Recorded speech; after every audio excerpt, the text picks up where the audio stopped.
Hallelujah hallelujah ആരാധന യേശുവേ ആരാധന ആരാധന യേശുവേ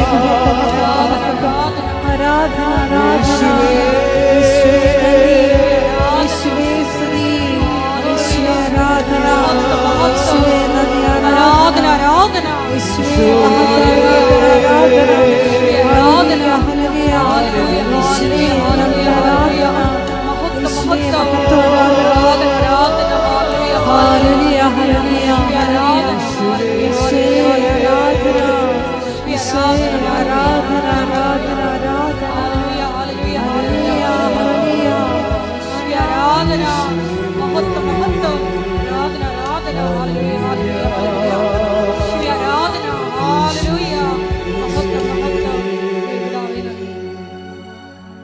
പരിശുദ്ധ പരമദിവ്യകാരുണ്യത്തിനാൽ നേരവും ആരാധനയും സ്തുതിയും പുകഴ്ചയും ഉണ്ടായിരിക്കട്ടെ.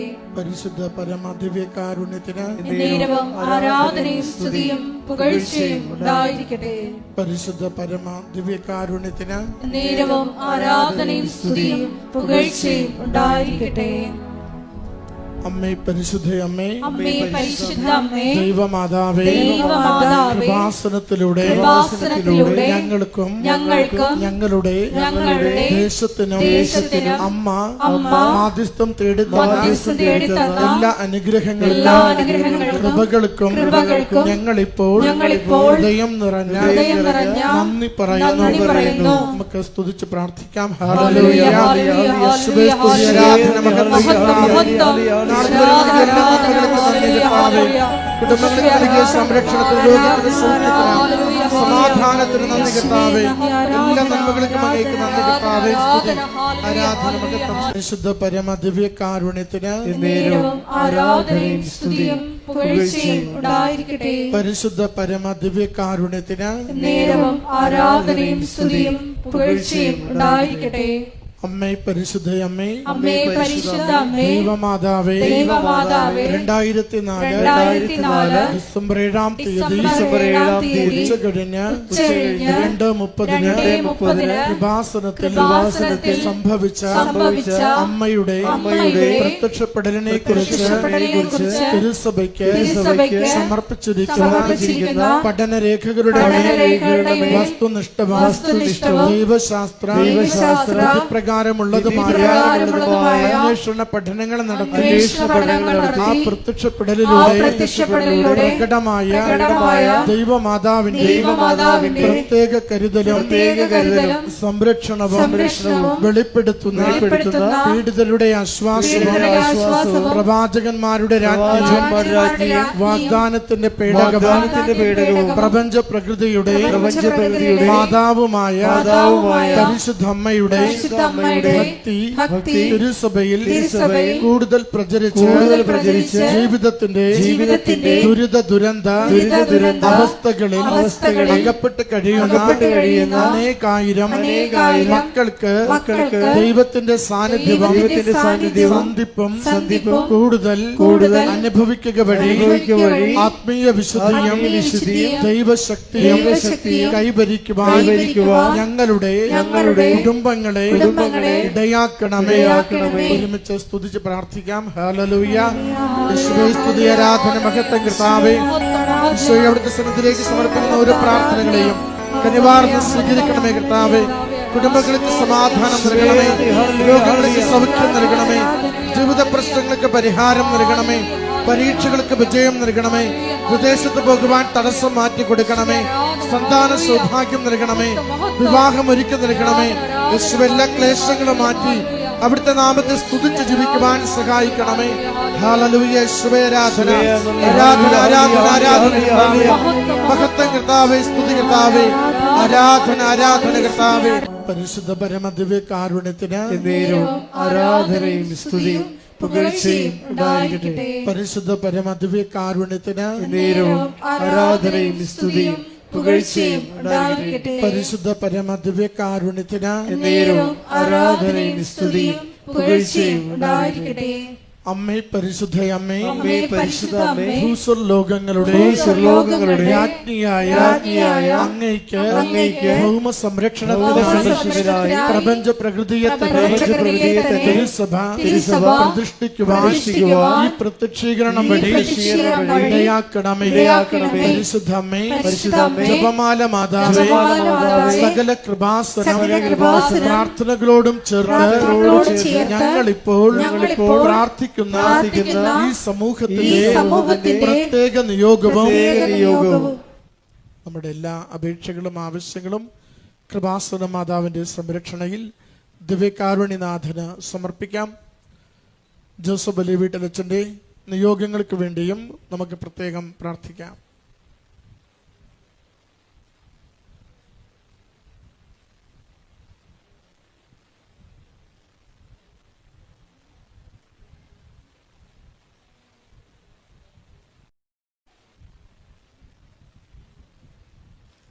അമ്മയുടെ പ്രത്യക്ഷീകരണത്തിന്റെ ഈ അനുഗ്രഹവേളയിൽ ഞങ്ങൾക്ക് സാധിച്ചു തരുവാൻ കനിയണമേ. ആമേൻ. ഒരുമിച്ച് സ്തുതിച്ച് പ്രാർത്ഥിക്കാം. ആരാധന മഹത്വങ്ങളാവേ, ധ്യാനം നയിക്കുന്ന ജോസഫ് പരിപാലിക്കണമേ. ദിവ്യ സന്ദേശങ്ങൾ നിങ്ങളെ സഹായിക്കണമേ. സൗഖ്യപ്പെടുന്ന ശുശ്രൂഷകളുടെ ആയിരങ്ങളെ സ്പർശിക്കണമേ. ഹല്ലേലൂയ. യേശുവേ സ്തുതി, ആരാധന മഹത്വങ്ങളാവേ.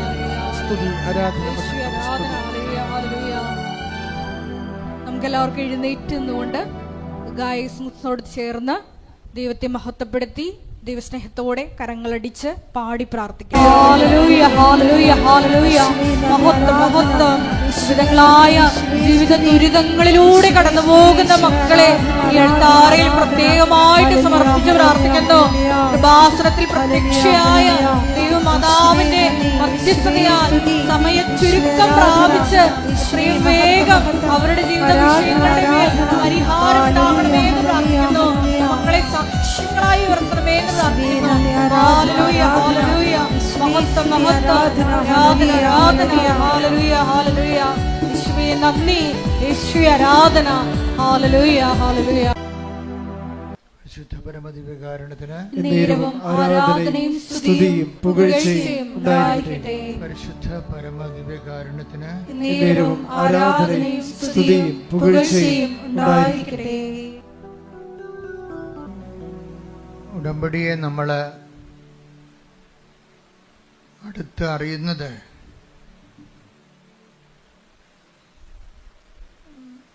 അതിൻ്റെ സാക്ഷ്യങ്ങളിലൂടെയാണ്.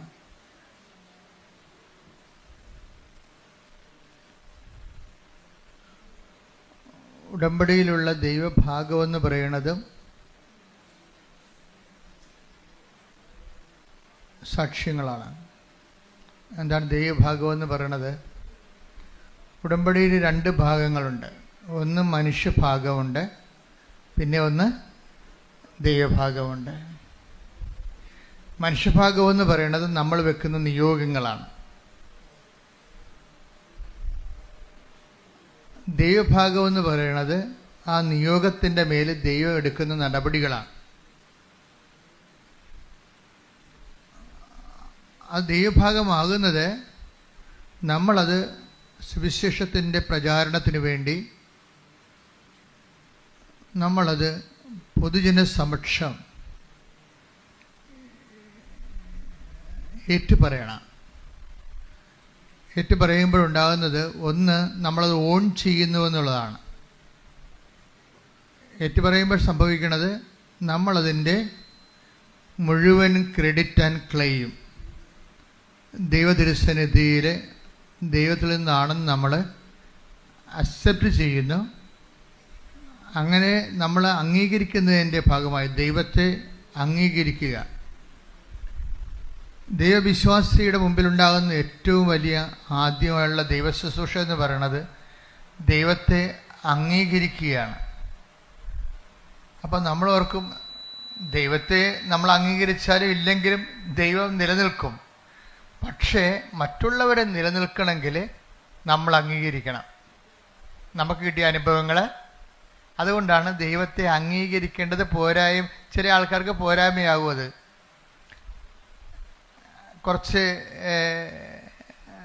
കിട്ടിയിരിക്കുന്ന അനുഗ്രഹങ്ങൾ സ്വന്തം കഴിവ് കൊണ്ടാണ് എന്ന് ചിന്തിക്കുന്നവർക്ക് അവിടെ ദൈവത്തെ അംഗീകരിക്കുന്നത് ഒരു കുറച്ചിലായിട്ട് വരും.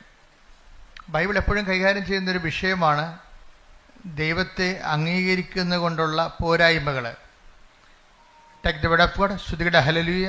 റോമ 1:28 ദൈവത്തെ അംഗീകരിക്കുന്നത് പറഞ്ഞേ ദൈവത്തെ അംഗീകരിക്കുന്നത് പോരായ്മയായി അവർ കരുതിയത് നിമിത്തം അധമ വികാരത്തിനും അനുചിത പ്രവർത്തികൾക്കും ദൈവം അവരെ വിട്ടുകൊടുത്തു.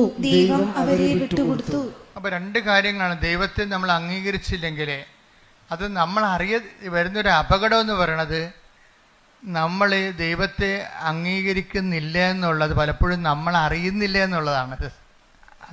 അതുകൊണ്ടാണ് വചനം പറയണത്, അറിയാവുന്ന വിചാരിക്കുന്നവൻ അറിയേണ്ടത് അറിയുന്നില്ല എന്ന് പറയും.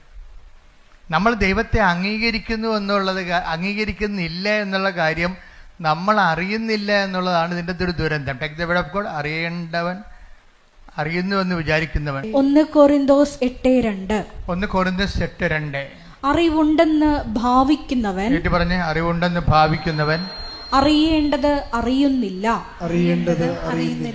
അപ്പൊ നമ്മൾക്ക് ഉണ്ടാകാവുന്ന ഒരു ദുരന്തം, ഒരു നിശബ്ദ ദുരന്തം, ഒരു സൈലന്റ് ട്രാജഡി എന്ന് പറഞ്ഞാൽ എന്താ? നമ്മൾ ദൈവത്തെ അംഗീകരിക്കുന്നില്ല എന്നുള്ളത് നമ്മൾ അറിയുന്നില്ല. നമ്മൾ ദൈവത്തെ അംഗീകരിക്കുന്നതില്ല എന്നുള്ളത്. അപ്പം നിങ്ങളോർക്കും അംഗീകരിക്കാതെ നമ്മളിവിടെ വന്ന് ഇങ്ങനെ ധ്യാനം കൂടുമോ? ധ്യാനം കൂടാം, പക്ഷെ ദൈവത്തെ അംഗീകരിക്കാതിരിക്കാം. ധ്യാനം കൂടുന്നതും ദൈവത്തെ അംഗീകരിക്കുന്നതും രണ്ട് വിഷയമാണ്. നിങ്ങൾക്ക് എന്തെങ്കിലും ഒരു മേൽഗതി ഉണ്ടായാൽ നിങ്ങൾ സാക്ഷ്യം പറയാൻ താമസിക്കുന്നുവെങ്കിൽ അതിൻ്റെ അർത്ഥം അത് ഈ പ്രാർത്ഥിച്ചില്ലെങ്കിൽ നടക്കുമായിരുന്നല്ലോ എന്നുള്ള ചിന്തയാവാം. അത് ഞാൻ മാത്രമല്ലല്ലോ, പ്രാർത്ഥിക്കാത്തവരൊക്കെ PSCയിൽ റാങ്ക് ലിസ്റ്റ് കയറിയല്ലോ എന്ന് സ്വാഭാവികമായിട്ട് വരാം. പക്ഷെ ദൈവത്തെ മഹത്വപ്പെടുത്തുക എന്നുള്ളത് ദൈവത്തെ അംഗീകരിക്കുന്നവരുടെ മാത്രമായിട്ടുള്ള ഒരു ഓപ്ഷനാണ്. ദൈവത്തെ മഹത്വപ്പെടുത്തുക എന്നുള്ളത് മറ്റുള്ളവർ മഹത്വപ്പെടുത്തത്തില്ല. കാര്യം എന്താണ്? അവർ പ്രഖ്യാപിതമായിട്ട് ദൈവത്തെ അംഗീകരിക്കാത്തവരാണ്.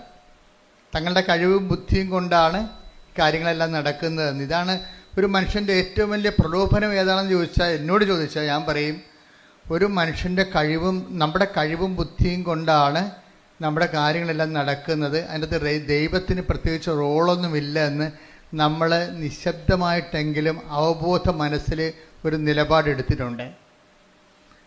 അതുകൊണ്ടാണ് അങ്ങനെയുള്ളവർക്ക് അനുഗ്രഹം കിട്ടുമ്പോൾ അവർ പറയത്തില്ല, ഇത് എനിക്ക് 5-6 മാസം മുമ്പ് കിട്ടിയ അനുഗ്രഹമാണ്, ഞാനിപ്പോഴാണ് സാക്ഷ്യം പറയാൻ ഒത്തതെന്ന് പറഞ്ഞിട്ട്. എന്തുകൊണ്ടാണ് അങ്ങനെ പറയണത്?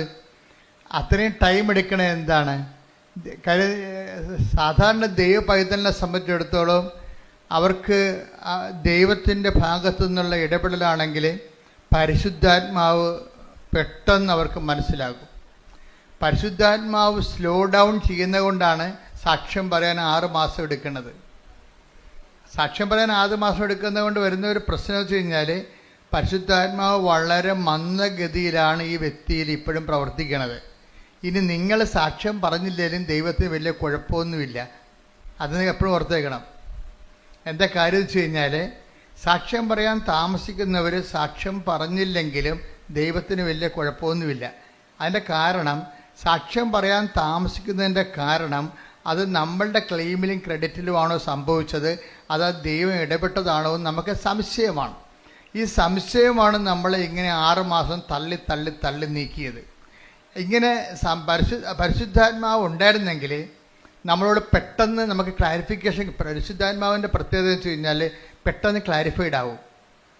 നിങ്ങൾക്കൊരു വിഷയത്തെക്കുറിച്ച്, ദൈവികമായ കാര്യങ്ങളെക്കുറിച്ച് പെട്ടെന്ന് വ്യക്തത കിട്ടുന്നില്ല, മന്ദഗതിയിലാണെന്നുണ്ടെങ്കിൽ അതിൻ്റെ അർത്ഥം പരിശുദ്ധാത്മാവ് നിങ്ങളിലുള്ള ആത്മാവ് മന്ദഗതിയിലാണെന്നും നിങ്ങൾ ലോകാത്മാവിനാൽ നയിക്കപ്പെടുന്നു എന്നുള്ളതാണ്. അതാണ് ഏറ്റവും വലിയ വിഷയം. അല്ലാതെ നിങ്ങൾ സാക്ഷ്യം പറയാൻ നിങ്ങൾ പ്രതികളൊന്നുമല്ല. പ്രതികളെന്ന് വെച്ച് കഴിഞ്ഞാൽ പ്രതികളാകുന്നതിൻ്റെ വിഷയം എന്ന് വെച്ച് കഴിഞ്ഞാൽ പരിശുദ്ധാത്മാവിൻ്റെ പ്രവർത്തനങ്ങൾ നിങ്ങളിൽ വളരെ സ്ലോഗത. അതിൻ്റെ കള്ളനും വെള്ളിയും നെല്ലും പതിരും തിരിക്കാൻ യു ടേക്ക് 6 months, 6 മാസം എടുത്തു ഇത് ദൈവത്തിൻ്റെതാണെന്ന് തിരിച്ചറിയാൻ. അത് ഭയങ്കരമായൊരു സ്പിരിച്വലായിട്ടുള്ള കലാമിറ്റിയാണ്. നമ്മുടെ അതായത് ആധ്യാത്മികമായിട്ട് വരുന്ന ഇതുപോലെയുള്ള ഒരു കലാമിറ്റി, എന്താ ദുരന്തം എന്ന് വെച്ച് കഴിഞ്ഞാൽ ദൈവികമായ പ്രവർത്തനങ്ങൾ അറിയാൻ, നമ്മൾ തന്നെ അറിയാൻ ടൈം എടുക്കുന്നത് അത് നിസ്സാര കാര്യമല്ല. ശരിക്കും ഞങ്ങളെപ്പോലെയുള്ളവർ പറഞ്ഞാൽ മാത്രമേ ചെറിയ ആൾക്കാർ സാക്ഷ്യം പറയത്തുള്ളൂ. പറഞ്ഞ് ഓർപ്പിച്ച് കൊടുക്കണം. കാര്യം ഇത് എന്നതിൻ്റെ അർത്ഥം ഓർപ്പിച്ച് ഞങ്ങളെ സാക്ഷ്യം പറയണമെന്ന് ഞാൻ ഓർപ്പിച്ച് തരുമ്പോൾ നിങ്ങൾ വന്ന് പറഞ്ഞാൽ നിങ്ങളുടെ പ്രശ്നം എന്താ? 50 മാർക്കേ നിങ്ങൾക്കുള്ളൂ. എന്താണ് 50 മാർക്ക് എനിക്കുള്ളതാ? ഞാൻ ഓർപ്പിച്ചിട്ടാണ് നിങ്ങളത് എന്ന് പറഞ്ഞാൽ ഉള്ളത് കളയണമെന്നല്ല, സീറോ അടിച്ചു പോരുത്. ഞാൻ പറഞ്ഞാലും അങ്ങനെ തെറ്റ് പറ്റിയിട്ടുണ്ടെങ്കിൽ നിങ്ങൾ റെക്ടിഫൈ ചെയ്ത് സാക്ഷ്യം പറഞ്ഞ് മാറ്റണം. കാര്യം എന്താ കാര്യത്തിൽ അത് നിങ്ങളുടെ തന്നെ തന്ന കൃപ. സാക്ഷ്യം പറയുമ്പോൾ 2 കാര്യം സംഭവിക്കും. ഒന്ന്, നിങ്ങൾക്ക് തന്ന കൃപയിൽ നിങ്ങൾ നിലനിൽക്കും. പിന്നെ നിങ്ങളത് ദൈവം അത് എടുത്ത് തിരിച്ചെടുക്കത്തുമില്ല. സാക്ഷ്യം പറഞ്ഞാൽ നിങ്ങൾക്ക് ഗ്യാരണ്ടി ഇല്ല. കാര്യം എന്താ? നിങ്ങൾ ദൈവത്തെ മഹത്വപ്പെടുത്തിയിട്ടില്ല. അത് പോരായ്മയെ കരുതിയത് കൊണ്ട് 2 കാര്യങ്ങൾ സംഭവിക്കും. ദൈവത്തെ മഹത്വപ്പെടുത്തിയില്ലെങ്കിൽ 2 കാര്യങ്ങൾ സംഭവിക്കുമെന്ന ബൈബിൾ പറയണത്. റോമ 1:28. ഒന്നെന്താണ്? നിങ്ങൾ അധമ വികാരങ്ങൾ കേൾപ്പിക്കപ്പെടും. എന്ന് വെച്ചാൽ ദൈവത്തെ നിരക്കാത്ത വികാരം ഉണ്ടാവും. ഇതൊക്കെ ഇമോഷണലായിട്ട് പെരുമാറും. ഇപ്പോൾ ഒരു ജെയ്സൺ എന്ന് പറയുന്ന സഹോദരൻ്റെ സാക്ഷ്യമാണ് ഈ ആഴ്ചത്തെ ഏറ്റവും വലിയ സാക്ഷ്യം തോന്നണം. അപ്പം ജെയ്സൺ പറഞ്ഞത്, ഞാൻ വൈഫാണ് ഉടമ്പടി എടുത്തത്, ഞാൻ അവളുടെ കൂടെ വന്നു എന്നുള്ള കാര്യം സത്യമാണ്. എൻ്റെ വിഷയമാണ് അതിൻ്റെ അകത്ത് പറയണത്. വൈഫിൻ്റെ കാര്യം പറയുന്നുണ്ടെങ്കിലും വൈഫിനെ കൊണ്ടാണ് ഉടമ്പടി എടുപ്പിച്ചിരിക്കുന്നത്. അപ്പോൾ എനിക്ക് എൻ്റെ ഒരു വർക്കെന്ന് പറയണത്, ഞാനൊരു നല്ല ഷെഫാണ്. അതിൻ്റെ ഒരു ഇൻ്റർനാഷണലി ക്വാളിഫൈഡ് ഷെഫാണത്. അപ്പോൾ അതുകൊണ്ട് അയാൾക്ക് നല്ലവണ്ണം ഭക്ഷണം പാകം ചെയ്യാൻ നല്ലവണ്ണം അറിയാം. ഏത് പട്ടിക്കാട്ടി കൊണ്ടുപോയി ഒരു ഹോട്ടലിട്ടാലും പട്ടാളം പോലെ ആൾ കയറും. കാര്യം ഭക്ഷണം രുചികരമായിട്ട് ചെയ്യാൻ അറിയാവുന്നതുകൊണ്ട്. അപ്പം അതുകൊണ്ട് അയാൾക്ക് നല്ല കോൺഫിഡൻസ് ആണ്. അദ്ദേഹത്തിൽ നല്ല കോൺഫിഡൻസ്. നമ്മുടെ ഒരു വിഷയം, ഈ ഓവർ കോൺഫിഡൻസുകാർ അവർ ഡേഞ്ചർ സോണിലാണ്. എപ്പോഴും ഒരു വിഷയത്തെക്കുറിച്ച് ഓവർ കോൺഫിഡൻസുകാരില്ലേ, അമിതമായ ആത്മവിശ്വാസമുള്ളവർ ഡേഞ്ചർ സോണിലാണ്. അവർ 2 തരത്തിലുള്ള ഡേഞ്ചർ സോണിലാണ്. ഒന്ന്, ഓവർ കോൺഫിഡൻസുകാർക്ക് പറ്റണത് അവർ എല്ലാ കാര്യവും അവരുടെ അക്കൗണ്ടിലേക്കാണ് വരവ് വെക്കുന്നത്. ദൈവത്തിൻ്റെ അക്കൗണ്ടിലേക്ക് കൊടുക്കത്തില്ല. കാര്യം എന്താണ്? ഇപ്പം ദാനം ചെയ്യാത്തവരില്ലേ, ഇപ്പോൾ ഉടമ്പടി എടുത്തിട്ടും ദാനശീലം വരാത്തവരെന്താണ്? എന്തുകൊണ്ടാണ് ദാനം ചെയ്യാത്തവർ? ഉടമ്പടി എടുത്തു, പക്ഷേ എന്നാലും ദാനം ചെയ്യത്തില്ല. നിങ്ങൾ ഇവിടെ കുത്തിരിക്കുന്നത് കുറച്ച് പ്രൊഫഷണൽ ധർമ്മക്കാർക്ക് എന്തെങ്കിലും കൊടുക്കണ പോലെ അല്ല. അത് പിന്നെ അവരുടെ പ്രൊഫഷനാണ്. അതല്ല. ഇപ്പം ഈ ജെയ്സനൊക്കെ ചെയ്തിരിക്കണമെന്ന് വെച്ച് കഴിഞ്ഞാൽ, ജെയ്സൺ കർത്താവിൻ്റെ അഭിഷേകത്തിൽ വന്നു കഴിഞ്ഞപ്പോൾ ചെയ്തത് എന്താണ്? ആ നാട്ടിലുള്ള, എനിക്ക് തോന്നുന്നത് ഇവിടെയാണെന്ന് തോന്നണം, അതായത് ഇരിങ്ങാലിക്കൂടെ. അപ്പം ആ നാട്ടിലുള്ള വണ്ടി ഇടിച്ച് കിടക്കുന്നവരുടെ എല്ലാം വീട്ടിൽ ചെല്ലും.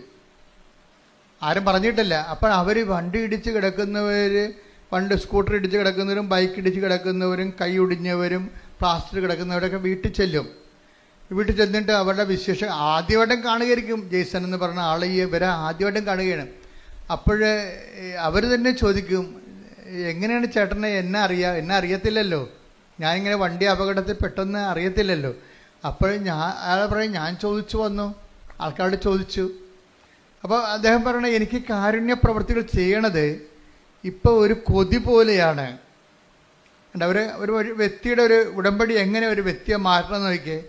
കാരുണ്യ പ്രവൃത്തികൾ ചെയ്യണത് അങ്ങോട്ട് ചെന്ന് ചോദിച്ചിട്ട് അന്വേഷിച്ച് കണ്ടുപിടിച്ചിട്ട് അവർക്ക് സഹായം നൽകണത് ഒരു തീരാത്ത കൊതി പോലെയാണ്. അതായത് അതിലൊരു ആന്തരിക അഭിഷേകം കിട്ടിയിട്ടുണ്ട്. പണ്ട് ഉടമ്പടിക്ക് മുമ്പ് അങ്ങനെയൊന്നും ഇല്ലായിരുന്നോ? അന്ന് എന്താ സംഭവിച്ചത്? എന്തുകൊണ്ടാണ് ഉടമ്പടിക്ക് മുമ്പ് ഒരു ദാനധർമ്മം ഇല്ലാത്തതിൻ്റെ കാരണം, നമ്മൾ ദാനധർമ്മം ചെയ്യാത്ത ആൾക്കാർ അല്ലെങ്കിൽ സഹായിക്കാത്ത ആൾക്കാർ, അവരെ ഞാൻ കുറ്റം പറയത്തില്ല. എന്താ കാരണം വെച്ച് കഴിഞ്ഞാൽ, അവരിപ്പോൾ നമ്മൾ ഒരു കൊട്ടയിൽ കുറച്ച് ആപ്പിൾ ഇരിക്കണം എന്ന് വിചാരിച്ചോ. അപ്പം ഒരു കൊട്ടയുണ്ട്, ഒരു 200 ആൾക്കാരും ഉണ്ട്. അവരെല്ലാം കൂടി ഇടിച്ചാൽ മാത്രമേ, ഇടിച്ച് ഇതിനകത്ത് കയറിയാൽ മാത്രമേ നമുക്ക് ആപ്പിൾ ഫ്രീ ആയിട്ട് കിട്ടുന്നതാണ്. പക്ഷേ നമുക്ക് നമ്മുടെ കയ്യിൽ നിന്ന് ചിലവാകണത് എന്താണ്? ഇടിച്ച് ഞെക്കി അതിൻ്റെ അകത്ത് വേർത്തൊലിച്ച് ആൾക്കാരുടെ നാട്ടുകാരുടെ മുട്ടുകൈ കൊണ്ടൊക്കെ ഇതിനകത്ത് കയറാൻ പറ്റത്തുള്ളൂ. കയറി ഒരു ആപ്പിൾ എടുത്തുകൊണ്ട് നമ്മൾ പുറത്തേക്ക് വരുമ്പോൾ, അല്ലെങ്കിൽ 2 ആപ്പിൾ എടുത്തുകൊണ്ട് പുറത്തേക്ക് വരുമ്പോൾ, ഒരുത്തൻ അവിടെ ഇടിക്കാൻ നിവൃത്തിയില്ലാത്തവനും മുട്ടാൻ നിവൃത്തിയില്ലാത്തവനും കൈ നീട്ടും. കൈ നീട്ടുമ്പോൾ പറയും, ഞാൻ ഇടിച്ചാൽ വാങ്ങിച്ചത്, നിങ്ങൾ ഇടിച്ചു വാങ്ങിച്ചോളാൻ പറയും. അതെന്താണ്? നമ്മളിൻ്റെ അത് സ്പെൻഡ് ചെയ്താൽ കൊണ്ടാണ്. ഇതാണ് ഇതിൻ്റെ അത് വരുന്ന ഒരു ടെക്നിക്ക് എന്ന് പറയുന്നത്. കാര്യം ആൾക്കാർ ദാനം ചെയ്യാത്തതിൻ്റെ കാരണം, ഞാൻ കുറേ കഷ്ടപ്പെട്ടാണ് ഈ നിലയിലെത്തിയത്, അങ്ങനെ ഓശാര നീ ഇരുന്നതിൻ്റെ ഇടയ്ക്ക് നിന്ന് പുഴുങ്ങി തിന്നണ്ട. ഇതാണ് നിലപാട്. ഉടമ്പടിയിൽ വരുമ്പോൾ ഈ എല്ലാവരുടെയും മനസ്സിലിരിക്കുന്ന ഒരു രഹസ്യ നിലപാടെന്ന് പറയുന്നത്, ദാനം ചെയ്യാത്തതിൻ്റെ കാരണം ഞാൻ കുറേ കഷ്ടപ്പെട്ടാണ് പഠിച്ചാണ് ഇവിടം വരെ എത്തിയത്. നീ അങ്ങനെ നീയും അതുപോലെ. അപ്പോൾ ഒരു നീതിബോധം അതിൻ്റെ അകത്തുണ്ട്, ഒരു നീതിബോധമുണ്ട്. പക്ഷെ ഇത് ദൈവത്തിൻ്റെ നീതിയല്ല. ദൈവത്തിൻ്റെ നീതി ഭയങ്കര വ്യത്യാസമുണ്ട്. അതുകൊണ്ട് കർത്താവ് പറഞ്ഞത്, ചോദിക്കുന്നവർക്കൊക്കെ കൊടുക്കാൻ പറയും. അപ്പം നമ്മൾ പറയും, അങ്ങനെ ചോദിക്കുന്നവർക്കൊക്കെ ഒന്നും കൊടുക്കാൻ പറ്റത്തില്ല. കാര്യം ഇവനൊക്കെ മനുഷ്യനെ പറ്റിക്കാൻ വേണ്ടി ഇരിക്കുകയാണ്. നമ്മൾ കൊടുത്താലേ, നമ്മൾ കൊടുക്കണത് കൊണ്ട് വേറെ ആൾക്കാർ പോയി വെള്ളമടിക്കുകയുള്ളെന്ന് പറയും. അത് നമ്മളെ പിടിച്ചിരിക്കാൻ വേണ്ടി നമ്മൾ പറയണതാണ്. നമ്മൾ ധർമ്മക്കാർക്ക് ചില ആൾക്കാർ പൈസ കൊടുക്കത്തില്ല. എന്താ കൊടുക്കാമെന്ന് ചോദിക്കുമ്പോൾ പറയാം, നമ്മൾ കൊണ്ട് വെള്ളം അടിക്കുമെന്നും. അപ്പോൾ ഈ അയാൾക്ക് CBI അന്വേഷണമാണ് ഇയാൾ വിചാരിക്കുന്നത്. അപ്പം നമ്മൾ കൊടുക്കുന്ന കാശ് കൊണ്ട് അയാൾ വെള്ളം അടിക്കുന്നുണ്ടോ ഇല്ലയോ എന്നറിയാൻ വേണ്ടി. ഇതൊന്നുമല്ല, പുള്ളിക്ക് അത് കൊടുക്കാൻ കഴിയത്തില്ല. അതുകൊണ്ട് ഈശോ എന്താ പറയുക വെച്ചാൽ, ചോദിക്കുന്നവർക്കൊക്കെ കൊടുക്കാൻ പറയും. നോൻപ് കാലത്ത് നമ്മൾ ശ്രദ്ധിക്കണം. Take the word of God. ശ്രദ്ധിക്കട്ടെ. ഹല്ലേലൂയ, യേശുവേ നന്ദി. ഹല്ലേലൂയ, ഹല്ലേലൂയ, ഹല്ലേലൂയ, ഹല്ലേലൂയ, ഹല്ലേലൂയ. യേശുവേ ആരാധന, ആരാധന, ആരാധന. മത്തായി 5:42. മത്തായി 5:42. ചോദിക്കുന്നവന് കൊടുക്കുക, ചോദിക്കുന്നവന് കൊടുക്കുക. വായ്പ വാങ്ങാൻ ഇച്ഛിക്കുന്നവനിൽ നിന്ന് ഒഴിഞ്ഞു മാറരുത്. പക്ഷെ എന്താ പ്രോബ്ലം വെച്ച് കഴിഞ്ഞാൽ, ഇത് നമുക്ക് തോന്നുന്നു ഇത് ശരിയല്ലല്ലോ ഈ പറയണത്. ചോദിക്കുന്നതിനൊക്കെ കൊടുക്കാൻ പറ്റുമോ? വായ്പ വാങ്ങാൻ വരെ പറയുന്നവർക്ക് ഒന്ന് ഒഴിഞ്ഞു മാറിയാൽ നമ്മൾക്ക് പിന്നെ അവസാനം നമ്മൾ തന്നെ അടക്കേണ്ടി വരികയില്ലേ? ഇതൊക്കെ ശരിയാ. മാനുഷ്യമായി പറഞ്ഞാൽ ഇതെല്ലാം ശരിയാണ്. സുവിശേഷം മാനുഷ്യമായ നിലപാടിന് എതിരാണ്. എന്താ കാര്യം? സുവിശേഷ നീതി എന്ന് പറയുന്നത് മാനുഷിക നീതി, ലോകരാജ്യത്തിൻ്റെ നീതിയല്ല. ഇതൊരു ഭരണഘടനയിൽ ഇങ്ങനെ നമുക്ക് പറയുന്നത് കുഴപ്പമില്ല, കോടതിയിലൊക്കെ ഇത് വിലപ്പോവും. പക്ഷേ ദൈവത്തിൻ്റെ മുമ്പിൽ വിലപ്പോകത്തില്ല. കാര്യം എന്താണ്? ദൈവത്തിൻ്റെ മുമ്പിൽ വിലപ്പോകുന്നത് ദൈവരാജ്യത്തിൻ്റെ നീതിയാണ്. കർത്താവ് സംസാരിക്കുന്നത് ദൈവരാജ്യത്തിൻ്റെ നീതിയുടെ ലെവലിലാണ് സംസാരിക്കുന്നത്. അതുകൊണ്ടാണ് സുവിശേഷം ചിലർക്ക് മനസ്സിലാകാത്തതിൻ്റെ കാരണം. ദൈവരാജ്യ നീതി, അതാണ് ദൈവരാജ്യം ഭക്ഷണവും പാനീയവും അല്ലെന്ന് പറഞ്ഞിട്ട് എന്താ പറയണത്? നീതിയും സമാധാനം. അത് ദൈവരാജ്യത്തെ എവിടെ ശ്രുതികട. ഹല്ലേലൂയ, ഹല്ലേലൂയ, ഹല്ലേലൂയ, ഹല്ലേലൂയ, ഹല്ലേലൂയ. യേശുവേ നന്ദി, യേശുവേ സ്തുതി. ഹല്ലേലൂയ, ഹല്ലേലൂയ, ഹല്ലേലൂയ, ഹല്ലേലൂയ. റോമ 14:17. റോമ 14:17. ദൈവരാജ്യം എന്നാൽ, പറഞ്ഞ ദൈവരാജ്യം എന്നാൽ, ദൈവരാജ്യമെന്നാൽ ഭക്ഷണവും പാനീയവുമല്ല, പ്രത്യുത നീതിയും സമാധാനവും, പരിശുദ്ധാത്മാവിലുള്ള സന്തോഷവുമാണ്. അപ്പൊ ഈ നീതിക്ക് സന്തോഷം നമ്മുടെ ഈ ജഡിക സന്തോഷമല്ല, മറിച്ച് എന്താണ്? ഇപ്പം നമുക്ക് ഒരു സംഭവം, നമുക്കൊരു ഉടുപ്പ്, 2 ഉടുപ്പുള്ളവന് ഒന്ന് കൊടുത്തില്ലാത്തതിന് കൊടുത്തു കഴിയുമ്പോൾ നമുക്കൊരു സന്തോഷം ഉണ്ടാവും. 2 സന്തോഷം ഉണ്ടാവും. ഒന്ന് നമ്മുടെ അലമാരി സാധനം പോയി കിട്ടിയില്ല എന്ന സന്തോഷമുണ്ട്. കുറേ സാധനം ഇരിക്കുമ്പോഴേ നമ്മൾ അലമാരി തുറക്കുമ്പോഴേ ഉടുപ്പിനൊക്കെല്ലാം നമ്മളുടെ ബഹുമാനമാണല്ലോ, നമ്മുടെ കാൽച്ചോട്ടി വന്ന് വീഴുമല്ലോ അത്. അപ്പോൾ വീട്ടുകാർ വിഷം ഉണ്ടാക്കി, ഇത് ആർക്കും കൊടുക്കാൻ പാടില്ലേ എന്ന് വെച്ചാൽ അപ്പോൾ പറഞ്ഞാൽ നമ്മൾ പറയും ഇത് കണ്ടുമുട്ടേണ്ട ആൾക്കാരെ. ഇപ്പം എല്ലാവർക്കും ആവശ്യത്തിന് ഡ്രസ്സാണെന്ന് നമ്മൾ പറയും. എന്നാലും കുറച്ച് കഴിയുമ്പോൾ അലമാരി തിങ്ങുമ്പോൾ പറയും ഒരലമാരി മേടിക്കാം. അലമാരി മേടിക്കുമ്പോൾ കാശ് 30,000-40,000 രൂപയാവും. അതിനേക്കാൾ ഉള്ളത് കൊടുത്തു കഴിഞ്ഞാൽ സ്ഥലം ഉണ്ടാക്കിയാൽ മതിയല്ല. ആ ഒരു സന്തോഷം ഉണ്ടാകും കൊടുക്കുമ്പോൾ. അലമാരി കാലിയാകുവാനുള്ള സന്തോഷം, അത് ജഡിക സന്തോഷമാണ്, ദൈവരാജ്യത്തിൻ്റെ അല്ല. പറഞ്ഞ മനസ്സിലായില്ലേ? ദാനം ചെയ്യുമ്പോൾ നമുക്കുണ്ടാകുന്ന സന്തോഷം, ആ സന്തോഷം ജഡിക സന്തോഷം എന്ന് പറയും. അതെന്താണ്? ലോക അരൂപിയ നയിക്കപ്പെടുന്നവരെ, ലോക അരൂപിയ നയിക്കപ്പെടുന്നതുകൊണ്ട് നമുക്ക് കുറച്ച് സ്ഥലം കിട്ടിയാൽ അതിന് പുതിയ സാധനം വാങ്ങിക്കാമെന്ന് ഓർക്കുമ്പോൾ നമുക്ക് സന്തോഷമുണ്ട്. അതിൽ ആ ദാനത്തിലുണ്ടാകുന്ന സന്തോഷമാണ്. പക്ഷെ അത് പരിശുദ്ധാത്മാവിലുള്ള സന്തോഷമല്ല. നിങ്ങളീ പറഞ്ഞ പല കാര്യങ്ങളും നമുക്ക് അനുഭവിക്കുന്ന പല വിഷയങ്ങളും ദൈവവുമായിട്ട് ബന്ധമില്ലാത്തതാണ്. പക്ഷേ ദൈവത്തിൻ്റെ അക്കൗണ്ടിലാണ് നമ്മളിതൊക്കെ അനുഭവിക്കുന്നത്. പക്ഷേ സംഭവം ജഡിക സന്തോഷമാണ്. വളരെ സൂക്ഷ്മതയോടെ കൈകാര്യം ചെയ്യേണ്ട വിഷയമാണ് ദൈവരാജ്യം. അപ്പോൾ ദൈവരാജ്യം എന്ന് പറയുമ്പോൾ ഈ നീതി, അതായത് നീതി എന്ന് പറയുന്നത് ദൈവത്തിൻ്റെ ഒരു നീതിയുണ്ട്. അത് ദൈവത്തിൻ്റെ നീതി മെരിട്ട് നോക്കാതെ ചെയ്യണ നീതിയാണ്. സ്നേഹത്തിൽ നിന്ന് വരുന്ന നീതിയാണത്. ഇപ്പോൾ ഈശോ ക്രൂശിക്കപ്പെട്ടു, ആ നീതി എന്താണ്? അവൻ നമ്മളെ നീതീകരിച്ചതിൻ്റെ ഒരു നീതിയാണ്. എന്തെന്ത്? അപ്പം നമ്മളുടെ ക്വാളിറ്റി നോക്കിയിട്ടാണ് ദൈവം നമ്മളെ, എല്ലാ ദുഷ്ടന്മാർക്കും ശിഷ്ടന്മാർക്കും വേണ്ടി ദൈവം പാപത്തിന് പരിഹാരം ചെയ്തിട്ടുണ്ട്. എന്താണ് എക്സ്പെൻഡ് ചെയ്തത്? ഈശോ ചെലവ് ചെയ്തത്, തൻ്റെ ജീവിതം ചെലവ് ചെയ്തപ്പോഴുണ്ടാകുന്നൊരു നീതി എന്താണ്? നമ്മളുടെ മെരിറ്റ് നോക്കിയിട്ടല്ല ചെയ്തിരിക്കുന്നത്. ഇതുപോലെയാണ് മറ്റുള്ളവരുടെ മെരിറ്റ് നോക്കാതെ നമ്മൾ അവർക്ക് വേണ്ടി ചെലവ് ചെയ്യുമ്പോൾ നമുക്ക് പരാതികളോ പരിഭവങ്ങളോ ഇല്ല. എന്താ ഞാനിങ്ങനെ പറഞ്ഞത്, ഈ ജെയ്സൺ എന്ന് പറയുന്ന കക്ഷി അവസാനം പറഞ്ഞു നിർത്തുന്നത് കുറേ കാര്യങ്ങൾ. ജെയ്സൻ്റെ സാക്ഷ്യം എന്ന് പറയുന്നത് ഒരു സുവിശേഷമാണ്.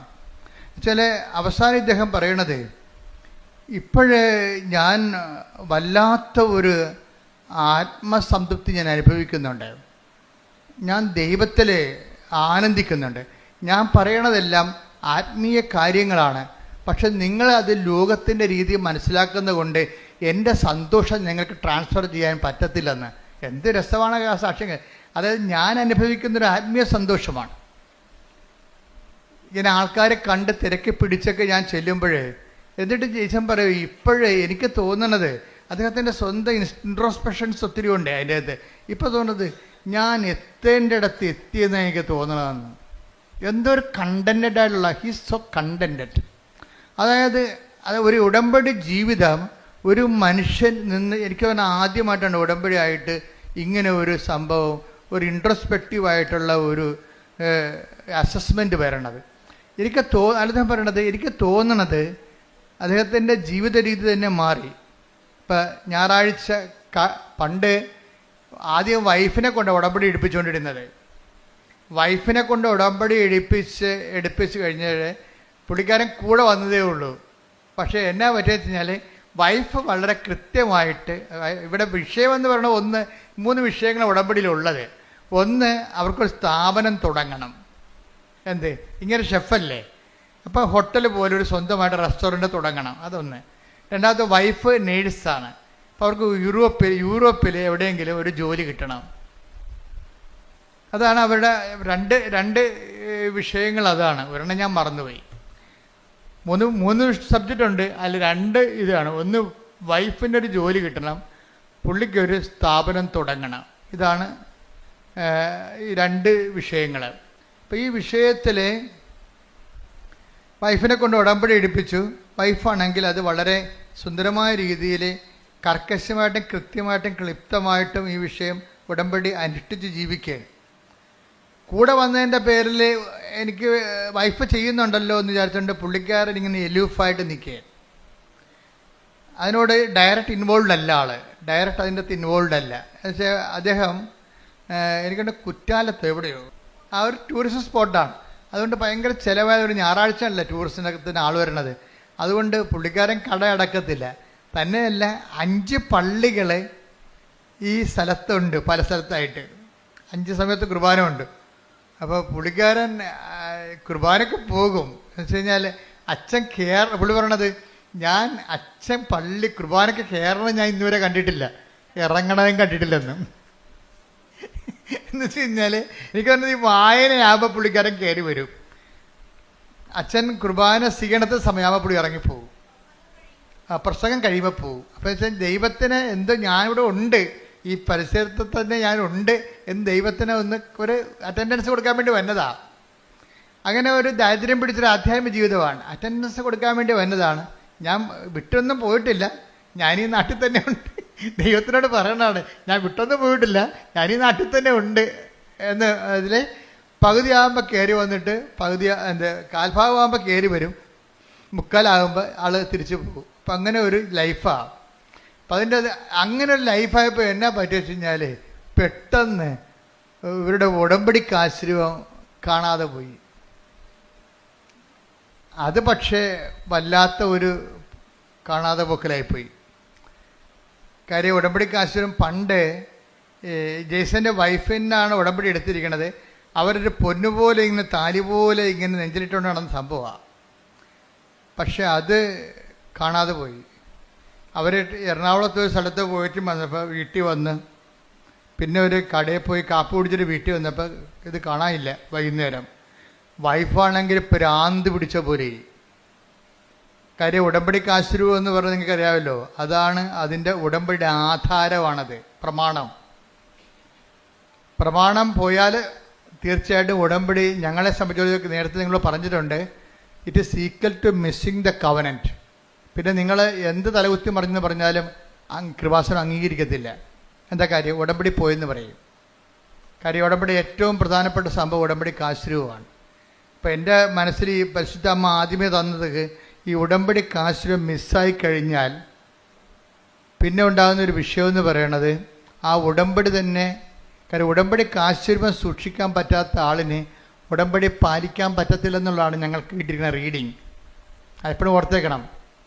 ഉടമ്പടിക്ക് ആശ്രയം നിങ്ങളുടെ കയ്യിൽ നിന്ന് മിസ്സായാൽ അതിൻ്റെ അർത്ഥം, എനിക്ക് അമ്മ എന്നോട് പറഞ്ഞിരിക്കുന്നത് അവളുടെ ഉടമ്പടിയിലല്ല എന്നാണ് പറഞ്ഞിരിക്കുന്നത്. ഉടമ്പടിയിലാണെങ്കിൽ ഒരിക്കലും മിസ്സാകത്തില്ല. ഞങ്ങൾ അതുകൊണ്ടാണ് ഒരിക്കലും ഉടമ്പടി പണ്ട് ഞങ്ങൾ ഡ്യൂപ്ലിക്കേറ്റ് കൊടുക്കുമായിരുന്നു. ഇപ്പോൾ ഡ്യൂപ്ലിക്കേറ്റ് കൊടുക്കണില്ല.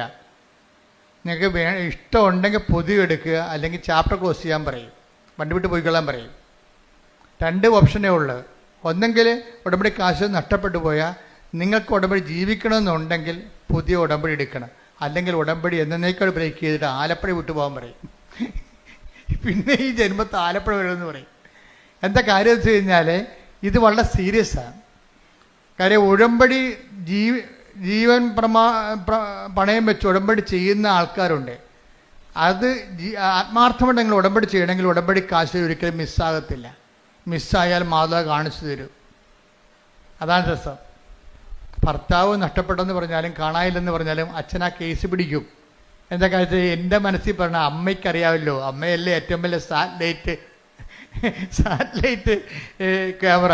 അപ്പോൾ ഈ ആളെവിടെ ഉണ്ടെന്ന് അമ്മയ്ക്കറിയാമല്ലോ. അപ്പോൾ ഞാൻ പറയും, ഫസ്റ്റ് ടൈം നിങ്ങൾ മെസ്സേജ് നിങ്ങളെ ഉടമ്പടി പോകും, ഇന്നലെ സെക്കൻഡ് ടൈമിൽ വരുമ്പോൾ നമുക്ക് മെസ്സേജ് എടുക്കാം, ആളെവിടെ ഉണ്ടെന്ന് പറയാം എന്നൊക്കെ പറയും.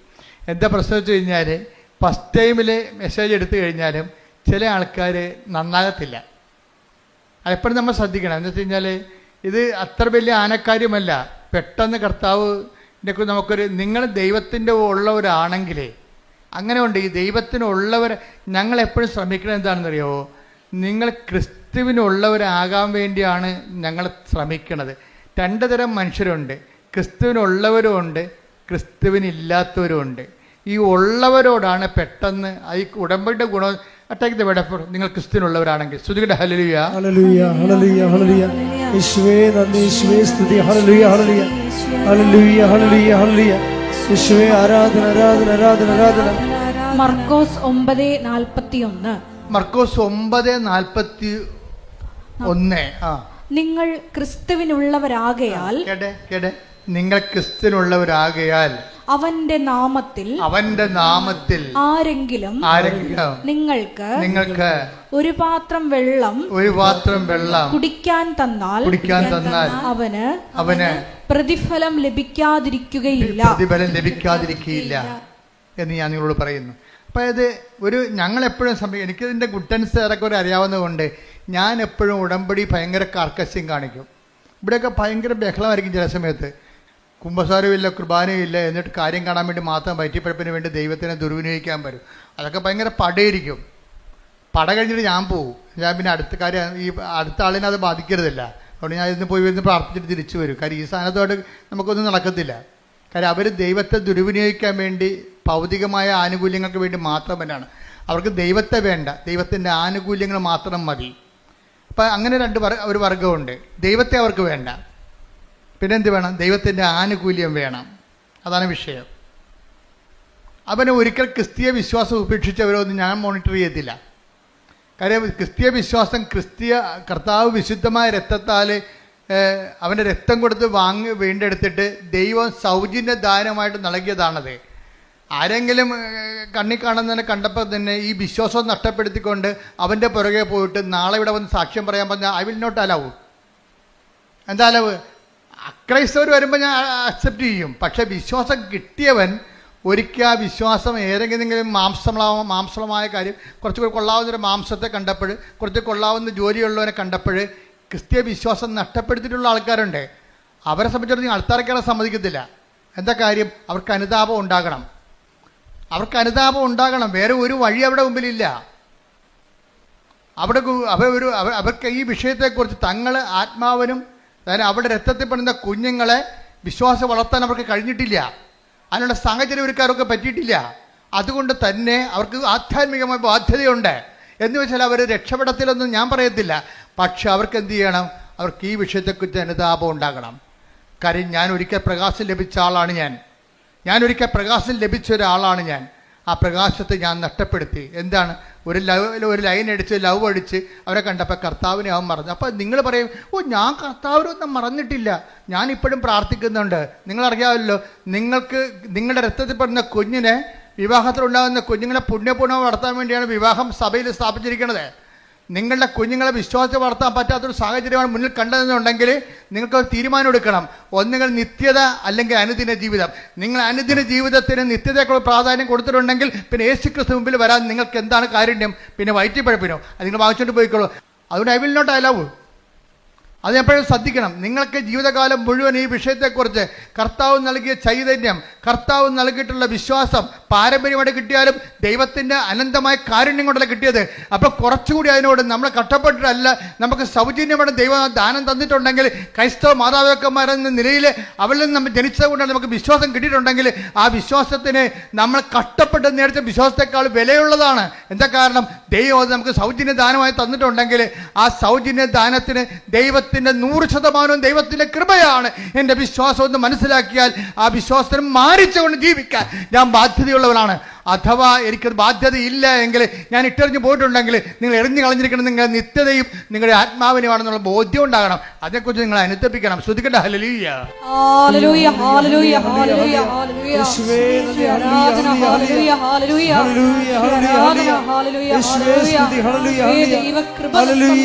ഹല്ലേലൂയ, പരമദിവ്യകാരുണ്യത്തിന് ആരാധനയും സ്തുതിയും പുകഴ്ചയും ഉണ്ടാകട്ടെ. അങ്ങനെയുള്ള ചുറ്റുപാട് ജീവിക്കുന്നവർക്ക് സാക്ഷ്യം, അങ്ങനെയുള്ള ചുറ്റുപാട് ജീവിക്കുന്നവർക്ക് ഉടമ്പടി എടുക്കാം.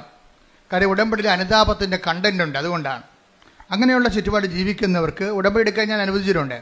എന്താ കാര്യം? ഉടമ്പടിയിൽ അനുതാപത്തിൻ്റെ കണ്ടന്റ് ഉള്ളതാണ്. അപ്പോൾ അനുതാപത്തിലേക്ക് വരാൻ ദൈവത്തോട് ചെയ്തിരിക്കുന്ന ഒരു സാഹചര്യത്തിൽ, പ്രത്യേക സാഹചര്യത്തിൽ സമ്മർദ്ദത്തിന് വിധേയമായിട്ട് നിൻ്റെ അജ്ഞതയുടെ കാലഘട്ടത്തെ ദൈവത്തെക്കുറിച്ച് അറിയാമായിരുന്നിട്ടും അറിയാമെന്ന സാഹചര്യം ഉണ്ടായിട്ടും ചില ആൾക്കാർക്ക് അറിയേണ്ടത് അറിയുന്നില്ല എന്ന് അറിഞ്ഞിരിക്കുന്നവനെന്ന് പറയുന്നവൻ അറിയേണ്ടത് അറിഞ്ഞിട്ടില്ല. നമ്മൾ നേരത്തെ വായിച്ചതുപോലെ അജ്ഞതയുടെ ഒരു കാലഘട്ടം ഉണ്ടാകും. പക്ഷേ അജ്ഞതയുടെ കാലഘട്ടത്തെ ദൈവം കണക്കിലെടുക്കാതിരിക്കണമെന്നുണ്ടെങ്കിൽ നമുക്ക് അതിന് ആനുപാതികമായിട്ട് അനുതാപം ഉണ്ടാകണം. അജ്ഞതയുടെ കാലഘട്ടം. അപ്പോസ്തല പ്രവർത്തനങ്ങൾ 17:30. അജ്ഞതയുടെ കാലഘട്ടങ്ങളെ അജ്ഞതയുടെ കാലഘട്ടങ്ങളെ ദൈവം കണക്കിലെടുത്തില്ല.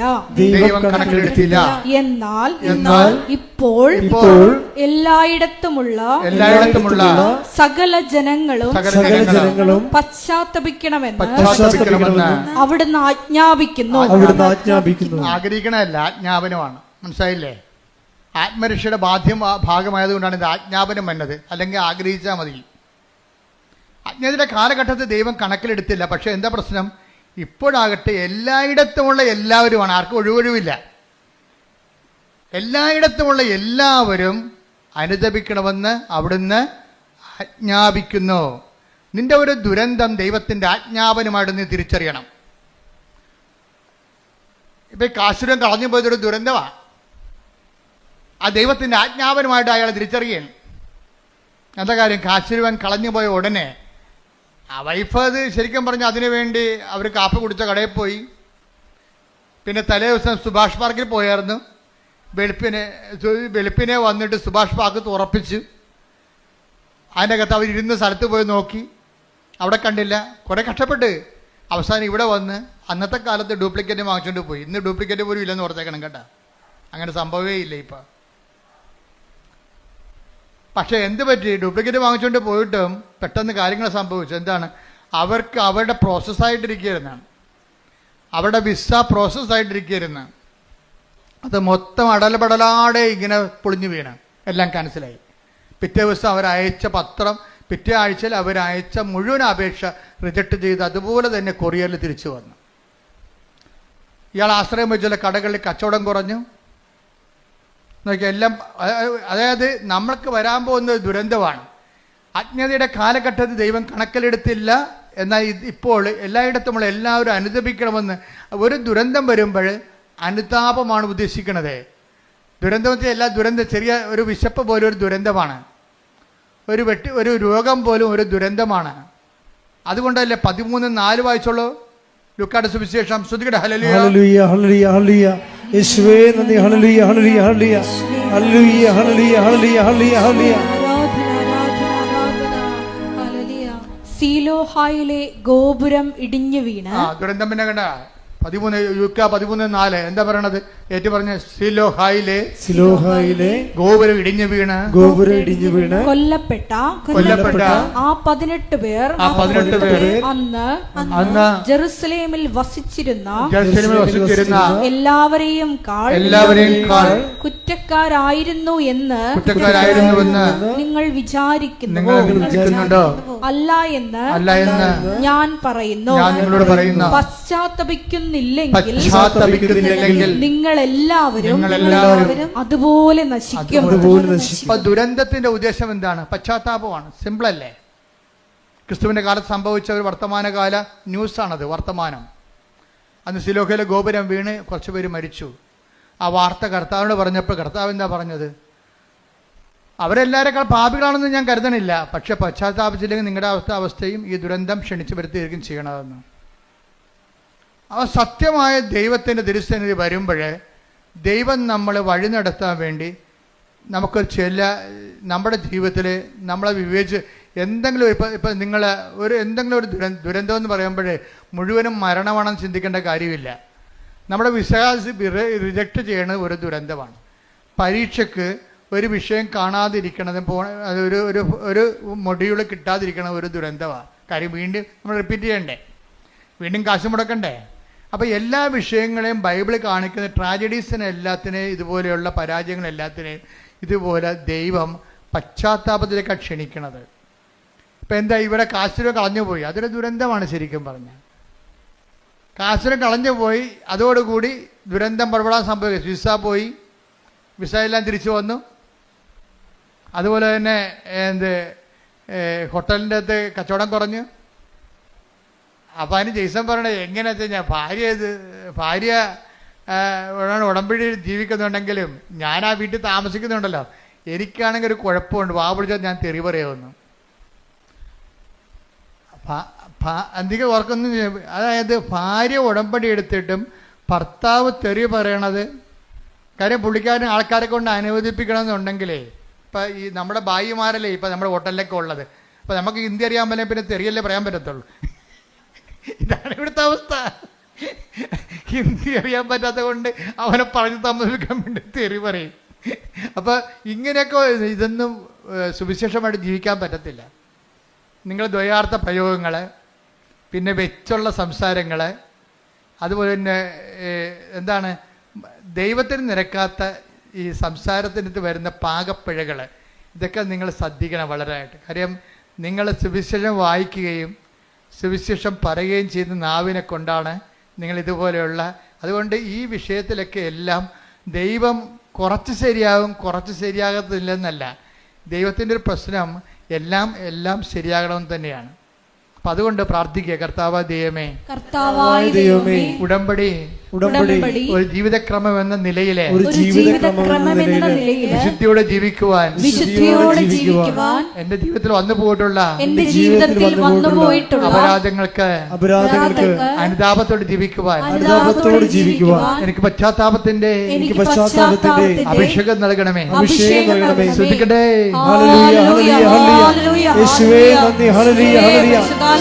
സ്വീകരിക്കുവാൻ ആഴമായ അനുതാപം നൽകണമേ. പരിശുദ്ധ പരമ ദിവ്യകാരുണ്യത്തിന് ആരാധനയും സ്തുതിയും പുകഴ്ചയും ഉണ്ടായിരിക്കട്ടെ. എന്തുകൊണ്ടാണ് അനുതാപം താമസിക്കാൻ കാരണം? എന്താണ് അനുതാപം താമസിക്കാൻ കാരണം? ദൈവത്തെക്കുറിച്ചുള്ള അംബിഗ്വസ് ആയിട്ടുള്ള, അതായത് എന്താണ് അംബിഗ്വസ് എന്ന് വെച്ചാൽ വ്യക്തതയില്ലാത്ത, രണ്ട് ഭാഗവും ശരി, അതും ശരി ഇതും ശരി എന്നൊക്കെ പറയത്തില്ലേ. ദൈവത്തെക്കുറിച്ചുള്ള ക്ലാരിറ്റി ഇല്ലെങ്കിൽ അനുതാപം താമസിക്കും.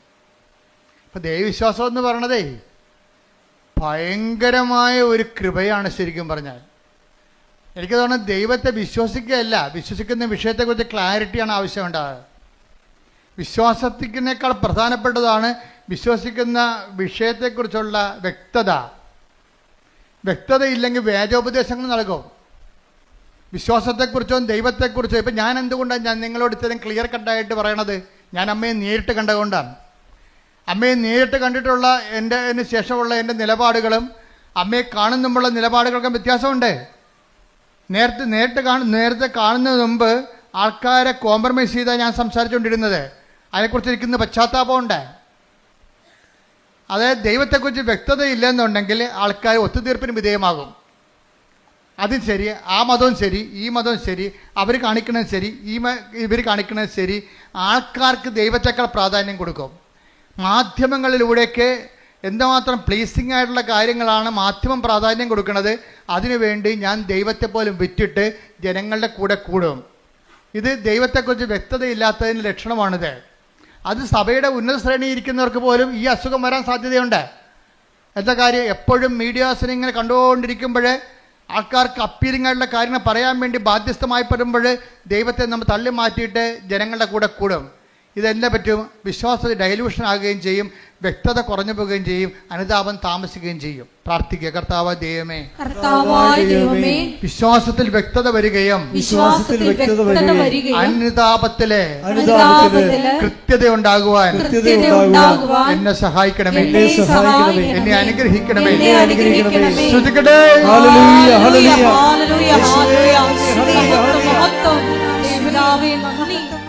അനുതാപത്തെക്കുറിച്ച് എന്തുകൊണ്ടാണ് അനുതാപം ജനിക്കാത്തതിൻ്റെ കാരണം എന്തുകൊണ്ടാണ്? അതിൻ്റെ ഒരു കാരണം ദൈവത്തെക്കുറിച്ച് വ്യക്തതയില്ലാത്തത് കൊണ്ടും വിശ്വസിക്കുന്ന കാര്യത്തെക്കുറിച്ച് കൃത്യതയില്ലാത്തത് കൊണ്ടാണ്. രണ്ടാമത്തേത് എന്തുകൊണ്ടാണ്? ദൈവത്തെ മാറ്റി നിർത്തിക്കൊണ്ടൊരു സ്നേഹം. ഇപ്പം നമ്മൾ സ്നേഹത്തിൻ്റെ ഒരു കുഴപ്പമുണ്ട്. സ്നേഹത്തിന് ഒരു കുഴപ്പമുണ്ട്. സ്നേഹം ഏറ്റവും നല്ലതാണ്, പക്ഷേ എല്ലാ കുഴപ്പം പിടിച്ച സംഭവമാണ്. സ്നേഹം ഇങ്ങോട്ട് വന്നു കഴിഞ്ഞാൽ ചിലർക്ക് സ്നേഹത്തിന് ഓവർ പ്രാധാന്യം വരും. അപ്പം വിവേചനം നഷ്ടപ്പെടും. പൗലോസ് അപ്പോസ്തലനെ പോലും വഴിതെറ്റിച്ചൊരു സംഭവമാണത്. തിമോത്തിയോട് പുള്ളിക്ക് ഭയങ്കര ഇഷ്ടമായിരുന്നു.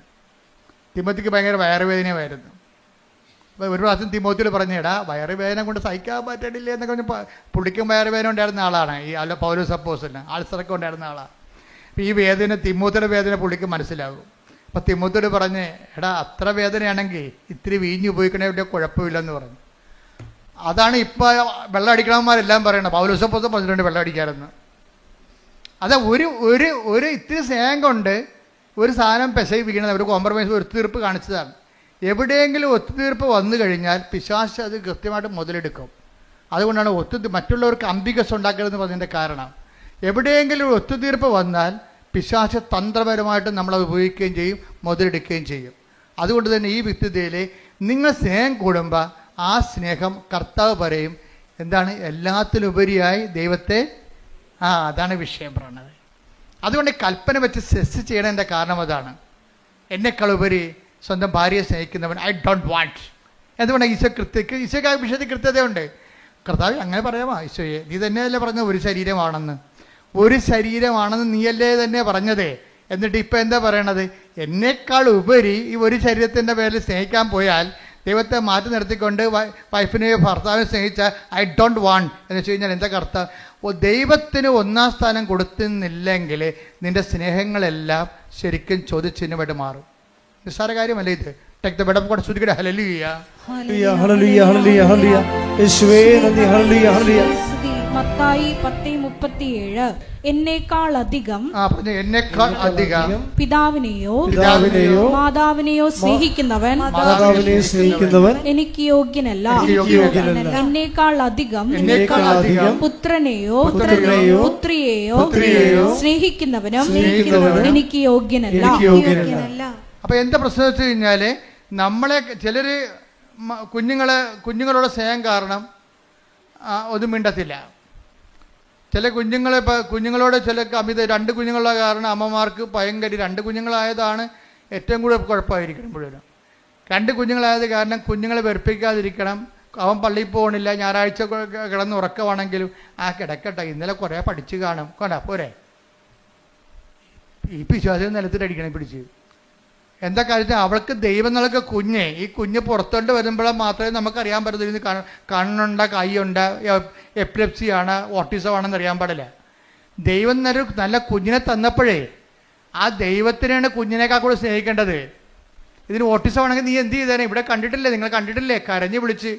എനിക്ക് അവരോട് കാണുമ്പോൾ സങ്കടം തോന്നും. എന്ന് വെച്ച് കഴിഞ്ഞാൽ എനിക്ക് അരമണിക്കൂർ സഹിക്കാൻ പറ്റില്ല കുഞ്ഞു കിടന്ന് ബഹളം ഉണ്ടാക്കുന്നത്. ഇവിടെയുള്ള എല്ലാ രോഗികളെയും അവർ ഡിസ്റ്റർബ് ചെയ്യും. അപ്പം ഞാൻ ഓർക്കും, ദൈവം ഈ തള്ള ഈ കുഞ്ഞിനെയും കൊണ്ട് ജന്മം മുഴുവനും കൊണ്ടു നടക്കണമല്ല. എൻ്റെ ദൈവവേദലേ, നിനക്കൊരു കുഞ്ഞിനെ ഉണ്ടെങ്കിൽ അതിന് ഓട്ടിസം ഇല്ലാതെ ഹൈപ്പർ ആക്ടിവിറ്റി ഇല്ലാതെ ഒരു കുഞ്ഞിനെ നീ പ്രസവിച്ച് വളർത്തുന്നുണ്ടെങ്കിലേ ആ കുഞ്ഞിനേക്കാൾ കൂടി നീ ദൈവത്തെ സ്നേഹിച്ചില്ലെങ്കിൽ അത് പ്രമാണത്തിനെതിരായിട്ട് വരും. എന്താ കാര്യം? നീ നിൻ്റെ കുഞ്ഞിനേക്കാൾ ഉപരി ദൈവത്തെക്കാൾ ഉപരി നിൻ്റെ കുഞ്ഞിനെ സ്നേഹിക്കുന്നു. അവന് വേദപാഠം നോക്കണില്ല, അവൻ്റെ പ്രാർത്ഥനാ ജീവിതം നോക്കണില്ല, അതുപോലെ തന്നെ അവൻ്റെ അവൻ്റെ കുർബാന കടം നോക്കണില്ല. അപ്പം നിങ്ങളവർക്ക് ഇതൊക്കെ ഇപ്പോഴും നമ്മൾ ചോദിക്കും, ഇപ്പോഴെന്ത് ജാതിയും മതവും ഇപ്പം ഒന്നുമില്ല. ജാതിയും മതമായാലും എല്ലാം നിങ്ങൾക്ക് പണിയായിരിക്കും. ദൈവത്തിൽ നിരക്കാത്തൊരു ജാതി കൊണ്ടുവന്ന കാര്യമില്ല. പക്ഷെ അതല്ല പ്രശ്നം. നിൻ്റെ ആത്മാവിനെ ഈശോ എന്താ പറഞ്ഞത്? നിങ്ങൾ ലോകം മുഴുവൻ നേടും, അമേരിക്കയിലും പോകും, അതുപോലെ തന്നെ നിങ്ങൾ PhD എടുക്കും, നിങ്ങൾ പറയുന്ന കേംബ്രിഡ്ജിൽ നിങ്ങൾ പ്രൊഫസറുമാകും. ലോകം മുഴുവനും നേടിയാലും നിന്റെ ആത്മാവ് നഷ്ടപ്പെട്ടാൽ എന്ത് പ്രയോജനം? Take the word of God. ശ്രദ്ധിക്കട്ടെ. ഹല്ലേലൂയ ഹല്ലേലൂയ ഹല്ലേലൂയ ഹല്ലേലൂയ. യേശുവേ നന്ദി. ഹല്ലേലൂയ ഹല്ലേലൂയ.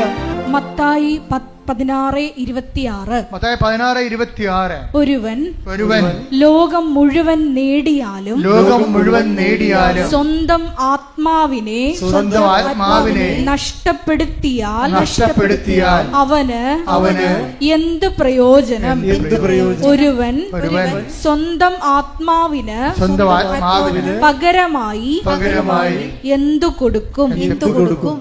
ഇപ്പം എന്താ പ്രശ്നം വെച്ച് കഴിഞ്ഞാൽ, പിശാചിൻ്റെ ഒരു തന്ത്രം എന്ന് വെച്ച് കഴിഞ്ഞാൽ ആത്മാവ് ഇല്ലെന്ന് അങ്ങോട്ട് പറഞ്ഞേക്കും. തീർന്നില്ല പരിപാടി. കർത്താവ് കടക്കൽ കൊണ്ട് കത്തി വെച്ചിരിക്കുകയാണ്. വൃക്ഷങ്ങളുടെ വേരിനെ കൊടാലേക്ക് പറഞ്ഞിരിക്കണം. എന്താണ്? നിങ്ങൾ ലോകം മുഴുവൻ നേടിയാലും, എല്ലാവരും മനുഷ്യൻ്റെ പരക്കം പാച്ച എന്താണ്? അവൻ ആഗ്രഹിക്കുന്ന ലോകം, അവൻ ഉദ്ദേശിക്കുന്ന ലോകം, അവൻ സങ്കല്പിക്കുന്ന ലോകം നേടാൻ വേണ്ടിയല്ലേ? നിങ്ങൾ ഉടമ്പടി എടുത്തിരിക്കുന്നതിൻ്റെ ഉദ്ദേശം എന്താണ്? നിങ്ങൾ സങ്കല്പിക്കുന്ന ലോകം നേടാൻ വേണ്ടിയാണ്. പക്ഷെ കർത്താവ് ചോദിക്കുന്നത് എന്താണ്? ഈ സങ്കല്പിക്കുന്ന നിയോഗങ്ങളെല്ലാം നിറവേറിയാലും ആത്മാവ് നഷ്ടപ്പെട്ടാൽ എന്ത് പ്രയോജനം? അഥവാ ആത്മാവിന് പകരമായി നീ എന്ത് കൊടുക്കും? ശ്രുതികട ഹല്ലേലൂയ ഹല്ലേലൂയ ഹല്ലേലൂയ ഹല്ലേലൂയ ആരാധന hallelujah hallelujah praise the Lord. അപ്പൊ ദൈവം ചിലപ്പോൾ നമ്മൾ ഒരു വീട്ടിലെ ഒരാളെങ്കിലും ഉണ്ടെങ്കിൽ, ഞാൻ പണ്ട് പറയുമായിരുന്നു, നീ ഒരാളെങ്കിലും നിൻ്റെ വീട്ടിലുണ്ടെങ്കിൽ, ദൈവമായിട്ട് ബന്ധമുള്ള ഉണ്ടെങ്കിൽ ദൈവം ആ വീടിനെ കളയത്തില്ല. അതുകൊണ്ടാണ് ഞാൻ ആരെങ്കിലും ഒരാളെങ്കിലും ഉണ്ടെങ്കിൽ ആ വീട് അക്സെപ്റ്റ് ചെയ്യുന്ന കാര്യം എന്താണ്. ഇപ്പോൾ നിങ്ങൾ 4 പേരുണ്ട്, അത് 3 പേരും പോക്കാണെന്ന് വിചാരിച്ചോ, ഒരാളവിടെ ഉണ്ട്. ആ ഒരാളെ പ്രതി ദൈവം ആ വീട് കളയത്തില്ല. ഇപ്പോൾ എൻ്റെ വൈഫിൻ്റെ കാശവും കളഞ്ഞ്, വൈഫിൻ്റെ ജോലിയും പോയി, അവിടെ വീടെല്ലാം കൂപ്പുകുത്തുകയാണ് ഇപ്പോൾ ജെയ്സൻ്റെ.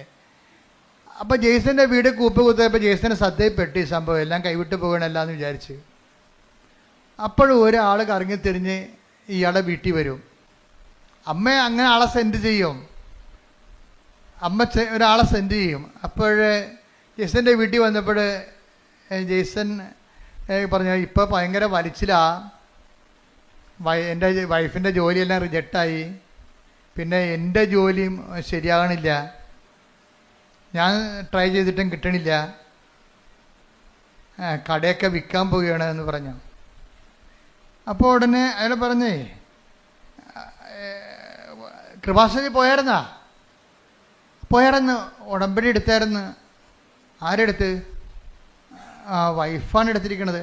അപ്പോൾ ഉടനെ ഈ ആ കൂട്ടുകാരൻ പറയവേ, ഏയ് നീയല്ലേ എടുക്കേണ്ടതല്ലേ, വൈഫല്ലല്ല എടുക്കേണ്ടത്. തെറ്റിപ്പോയി, എടുത്തപ്പോൾ തെറ്റിപ്പോയി. ജെയ്സൺ ഈ സമയത്ത് സ്കൂട്ടായതാണ്. വൈഫിൻ്റെ ഇടയ്ക്ക് വെച്ചിട്ട് അവളെ ഉപസിക്കട്ട. ഞാനിങ്ങനെ തോന്നിയ ദിവസം തെറിയും പറഞ്ഞ് നടക്കുന്ന ആളല്ലേ. അതുകൊണ്ട് വൈഫിനെ കൊണ്ട് എടുപ്പിച്ച്. പക്ഷേ ഉടമ്പടി ഇവിടെ അക്സെപ്റ്റ് ആയിട്ടില്ല. കാശുരൂപം കാണാതെ പോയി. കാര്യം എന്താ? ഈ ഉടായ്പ് ജെയ്സൻ്റെ കയ്യിൽ ഈ ഉടായ്പിരിപ്പുണ്ട്. എന്താ കാര്യം? വൈഫിനെ കൊണ്ട് ഉടമ്പടി എടുപ്പിച്ചിട്ട് പുള്ളിക്ക് കൈ നനയാതെ മീൻ പിടിക്കണം. ഇത് നടക്കത്തില്ല. ഈ സംഭവം നടക്കത്തില്ല. ഇത് എപ്പോഴും നമ്മൾ ശ്രദ്ധിക്കണം കേട്ടോ. നിങ്ങൾ അപ്പനെയും അമ്മനെയും കൊണ്ട് നിങ്ങളുടെ കാര്യത്തിന് അപ്പനെയും അമ്മനെയും കൊണ്ട് ഉടമ്പടി എടുപ്പിക്കുന്നതിനേക്കാൾ നല്ലത് നിങ്ങൾ തന്നെ എടുക്കുന്നതാണ് നല്ലത്. കാരണം ദൈവം സത്യസന്ധമായിട്ട് നിൽക്കുന്ന കാരണം നിങ്ങളുടെ കള്ളക്കളികളെല്ലാം ദൈവത്തിന് അറിയാൻ പറ്റും. അതുകൊണ്ട് അത് ഇപ്പം നിങ്ങളുടെ വീട്ടിൽ കാശുരൂപൊക്കെ ഇരിപ്പുണ്ടാവും, പക്ഷെ ഉടമ്പടി കളഞ്ഞു പോയി കാണും. എന്താ കാര്യം? ദൈവത്തിനറിയാം ഇത് നിങ്ങളുടെ വിഷയമല്ല, യഥാർത്ഥ പ്രതി വേറെയാണ്. ഇപ്പം പോലീസുകാർ കൊലപാതകമൊക്കെ നടന്നു കഴിയുമ്പോൾ പാർട്ടിക്കാരൊക്കെ വേറെ പ്രതികളെ കൊടുക്കുമല്ല. ഇപ്പോൾ ഉണ്ടാകുന്നറിയത്തില്ല, പണ്ടൊക്കെ ഉണ്ടായിരുന്നു, സത്യമായിട്ട് ഉണ്ടായിരുന്നു. അപ്പം പെട്ടെന്ന് ആൾക്കാർ തണുത്ത് കുത്തിക്കൊന്നവനെ പിടിച്ചതെന്ന് പറഞ്ഞപ്പോൾ തന്നെ തണുത്ത്. ആ പിടിച്ചവനാരാണ്? അവനിതോട്ടൊരു ബന്ധമില്ല, അവൻ സ്ഥിരമായിട്ട് പിടികൊടുക്കുന്ന ആളാണ്. പക്ഷെ പത്രത്തെ പേര് വരും, അത് വരുമ്പോൾ പ്രതിയെ പിടിച്ചു. പക്ഷേ ഇത് പോലീസിലും നാട്ടിലൊക്കെ നടക്കും, പക്ഷെ ദൈവത്തിനും നടക്കത്തില്ല. പ്രതി ആരാണ്? ജെയ്സനാണ്. പിടിച്ചിരിക്കണ ആരാണ്? ഭാര്യയാണ് പിടിച്ചിരിക്കണത്. അത് ഏക്കത്തില്ല, സംഭവം ചെയ്തില്ല. അത് റിജക്റ്റായി. കാശുരൂപം പോയി. മൊത്തം സാധനം ഉടമ്പടി വെച്ച സാധനം മൊത്തം തിരിച്ചു വരാൻ തുടങ്ങി. അപ്പോഴീ കൂട്ടുകാരൻ പക്ഷെ പറഞ്ഞപ്പോൾ ദൈവം ഇവരെ കൈവിടാഞ്ഞത് കൊണ്ട്, ദൈവം ഇതിൻ്റെ പിന്നിലുള്ളത് കൊണ്ട് കൂട്ടുകാരൻ പറഞ്ഞപ്പോൾ തന്നെ ജെയ്സന് പെട്ടെന്ന് കത്തി. ശരിയാണല്ല, നിൻ്റെ കയ്യിലല്ലേ ഉടായിപ്പിരിക്കണത്. പക്ഷെ അയാളെ ബേസിക്കായിട്ട് നല്ല മനുഷ്യനാണ്, അതുകൊണ്ടല്ല അയാൾ പിന്നീട് ഉടമ്പടി വിജയിക്കണത്. അയാൾ മോശംകാരനല്ല. ഈ ഉടമ്പടി എടുത്തിട്ട് അതിൻ്റെ ചമ്മലിൽ ചെന്ന് ചാരണ്ട എന്ന് വിചാരിച്ചുകൊണ്ട് പുള്ളിക്ക് ഫ്രീ ആയിട്ട് പോകാൻ വേണ്ടി ഒരു ഫ്രീ മൂവിങ്ങിന് വേണ്ടി ചെയ്തതാണ്. ഫ്രീ മൂവിങ്ങിന് വേണ്ടി എന്ത് ചെയ്ത്? ദൈവത്തെ ഒഴിവാക്കി. അതും ദൈവത്തെ അംഗീകരിക്കണത് പോരായ്മയായിട്ട് കരുതിയതാണ്. ജീസൻ പറയുന്നുണ്ട്, എൻ്റെ വളർച്ച എൻ്റെ കഴിവ് കൊണ്ടാണെന്ന് ഞാൻ ധരിച്ചത് കൊണ്ടാണെന്ന്. നല്ല ഷെഫല്ലേ പുള്ളി. നിങ്ങൾക്ക് എക്സ്പീരിയൻസ് ആകാം. നിങ്ങൾ ചിലപ്പോഴേ നിങ്ങൾക്ക് നല്ല എക്സ്പീരിയൻസ് ഉണ്ടാകാം, നല്ല ബുദ്ധി ഉണ്ടാകാം. നിങ്ങളുടെ മാർക്ക് നിങ്ങളുടെ ഇത്രയും നല്ല നിങ്ങളുടെ മാർക്കെല്ലാം പരിശോധിക്കുമ്പോൾ നിങ്ങളുടെ ബുദ്ധിയുടെ ഒരു വലിയ കോൺഫിഡൻസ് ഉണ്ടാകാം. പക്ഷെ ദൈവത്തിന് നിങ്ങളുടെ താല്പര്യം ഉണ്ടെന്നുണ്ടെങ്കിൽ, അല്ലാത്തെങ്കിൽ നിങ്ങളിങ്ങനെ ഇതിൻ്റെ പുറകെ പോയി വല്ല ശാസ്ത്രജ്ഞ വല്ലതൊക്കെ ആയിട്ട് കുറച്ചുമ്പോൾ ചത്തുപോകാൻ പറയും. ദൈവമാണ്. പക്ഷെ നിങ്ങളിൽ ദൈവത്തിന് ആകർഷണമായ എന്തെങ്കിലും കണ്ടൻറ്റ് വൈസ് നിങ്ങളുടെ കുടുംബത്തിലോ ഉണ്ടെങ്കിൽ നിങ്ങൾ ദൈവത്തിൻ്റെ ആളാണ്. അതാണ് ഞാൻ ആദ്യമേ പറഞ്ഞത്. നിങ്ങൾ ക്രിസ്തുവിനുള്ളവരാണെങ്കിൽ അത് ക്രിസ്തു നിങ്ങളെ കൈമോശം സൂക്ഷിക്കും. ക്രിസ്തു ഇല്ലെങ്കിൽ പ്രശ്നമൊന്നുമില്ല, ദൈവത്തിന് റിസ്ക് ഇല്ല കാര്യത്തിൽ. എവിടെയെങ്കിലും പോയി തൊലയണമെന്ന് പറയും, നോ പ്രോബ്ലം. ക്രിസ്തുവിനുള്ളതെന്ന് പറഞ്ഞാൽ എന്താണ്? ക്രിസ്തുവിനാലിൻ്റെ വിശുദ്ധമായ രക്തത്താൽ വീണ്ടെടുക്കപ്പെട്ടവനാണ്, വീണ്ടെടുക്കപ്പെട്ടവളാണ് ഞാനെന്ന രീതിയിൽ ക്രിസ്തുവിനോടൊരു വിശ്വാസവും ഒരു സ്നേഹവും ഒക്കെ നമുക്കുണ്ടെങ്കിൽ നമ്മൾ അതിൻ്റെ പേരിൽ നമ്മുടെ ജീവിതം ക്രിസ്തുവിൻ്റെ വാക്കിന് അനപേക്ഷിതമായിട്ട് ക്രമീകരിക്കാൻ ഉദ്ദേശിക്കുന്നവരാണ്. അതിനെ ഉദ്ദേശിക്കാനുള്ള സാധ്യതയുണ്ട്. എപ്പോഴെങ്കിലുമായിട്ട് ഞാൻ ദൈവത്തേക്ക് തിരിച്ചു വരും എന്നൊക്കെ ഉള്ളൊരു മാനസിക അവസ്ഥയാണെങ്കിൽ നിങ്ങൾ ക്രിസ്തുവിനുള്ള ആൾക്കാരാണ്. ക്രിസ്തുവുള്ളവരാണെങ്കിൽ എന്ത് ചെയ്യും? നിങ്ങളെ ഹെൽപ്പ് ചെയ്യാൻ വേണ്ടി ദൈവം ആരെങ്കിലും നിശ്ചയിക്കും. അങ്ങനെയാണ് ഈ കൂട്ടുകാരൻ ജെയ്സൻ്റെ വീട്ടിൽ വരണത്. അപ്പോൾ ജെയ്സൺ പറയും, ശരി നിങ്ങളെ പറഞ്ഞപ്പോഴേക്കും മനസ്സിലായി, എന്നാൽ ഞാൻ പോയി ഉടമ്പടി എടുക്കാമെന്ന് പറഞ്ഞു. അപ്പോൾ ജെയ്സൺ വൈഫിനെയും കൂട്ടി വരും. വൈഫിനോട് പറയും, നമുക്ക് കൃപാസനത്തിൽ പോകാം. അപ്പോൾ വൈഫ് ചോദിക്കും, എന്തിനാ എന്തിനാ? അല്ല ഉടമ്പടി എടുക്കാൻ. അല്ല അത് ഞാൻ എടുത്തോളാം, നീ എടുക്കണ്ട. അപ്പോൾ വൈഫ് ചോദിക്കും, നിങ്ങളെടുക്കുക? അച്ഛൻ പറഞ്ഞ് കേട്ടിട്ടില്ലേ, ആലപ്പുഴ വന്ന് പണി മേടിക്കരുതെന്ന്. നിങ്ങളെടുക്കുക. അപ്പോൾ എടുക്കാമെന്ന് പറഞ്ഞപ്പോൾ ഇയാൾ തീരുമാനം എടുക്കാമെന്നുള്ള തീരുമാനം എടുത്തിട്ട് എന്താ ചെയ്യണമെന്നറിയാവോ? എടുത്തിട്ട് ഉടമ്പടി എടുത്തു കഴിഞ്ഞിട്ട് ജെയ്സൺ പറയും, എൻ്റെ ലൈഫ് രണ്ടായി മാറുകയാണ്. എന്താണ്? ഉടമ്പടിക്ക് മുമ്പും ഉടമ്പടിക്ക് ശേഷവും. ഞാൻ ആദ്യം ചെയ്തത് ഞായറാഴ്ച എൻ്റെ കട പൂട്ടിയെന്ന് പറഞ്ഞു. അതാണ് തീരുമാനം. അതായത് നല്ല ടൂറിസ്റ്റ് സ്പോട്ടിൽ ആവശ്യത്തിന് കാശ് കിട്ടുന്ന കടയാണ്. ഞായറാഴ്ച ഞാൻ എൻ്റെ കട അടച്ചു. അതിൽ നിന്ന് കിട്ടുന്ന പൊന്നാണെങ്കിലും വേണ്ടെന്ന് വെച്ചു. അപ്പോൾ തന്നെ തീരുമാനം കറക്റ്റായില്ലേ? അപ്പോൾ എന്താ പ്രശ്നം വെച്ചാൽ ദൈവത്തിനെ ബോധ്യപ്പെടുത്തുകയാണ് നമ്മുടെ ഉദ്ദേശം. എനിക്ക് ഞായറാഴ്ച നിൻ്റെ കുർബാനയും അതുപോലെ തന്നെ നിൻ്റെ ശുശ്രൂഷകളും മുടങ്ങിയിട്ട് ഉണ്ടാക്കുന്ന കാശ് എനിക്ക് വേണ്ട, എനിക്ക് കിട്ടുന്ന സമ്പത്തിനേക്കാൾ വലുതാണ് നീ എന്നുള്ള രീതിയിൽ ദൈവത്തിനൊരു വിശ്വാസത്തിലെടുത്ത് ഞാൻ കഴിഞ്ഞ ദിവസങ്ങളിൽ നിങ്ങളുടെ ഈ ലിവിങ് ബ്രെഡിൽ പറഞ്ഞായിരുന്നു, ഡെയിലി ബ്രെഡിൽ എന്താണ് ദൈവവിശ്വാസ ജീവിതത്തിൻ്റെ റിസ്ക് എന്താണ്? ഒന്നാമത്തെ റിസ്ക് എന്ന് പറയുന്നത് നമ്മൾ ദൈവത്തിൽ വിശ്വസിക്കുന്നു എന്നുള്ളത് ദൈവത്തെ വിശ്വസിപ്പിച്ചെടുക്കുന്നതാണ് റിസ്ക്. മനസ്സിലായില്ലേ? ദൈവവിശ്വാസ ജീവിതത്തിൻ്റെ റിസ്ക് എന്താണ്?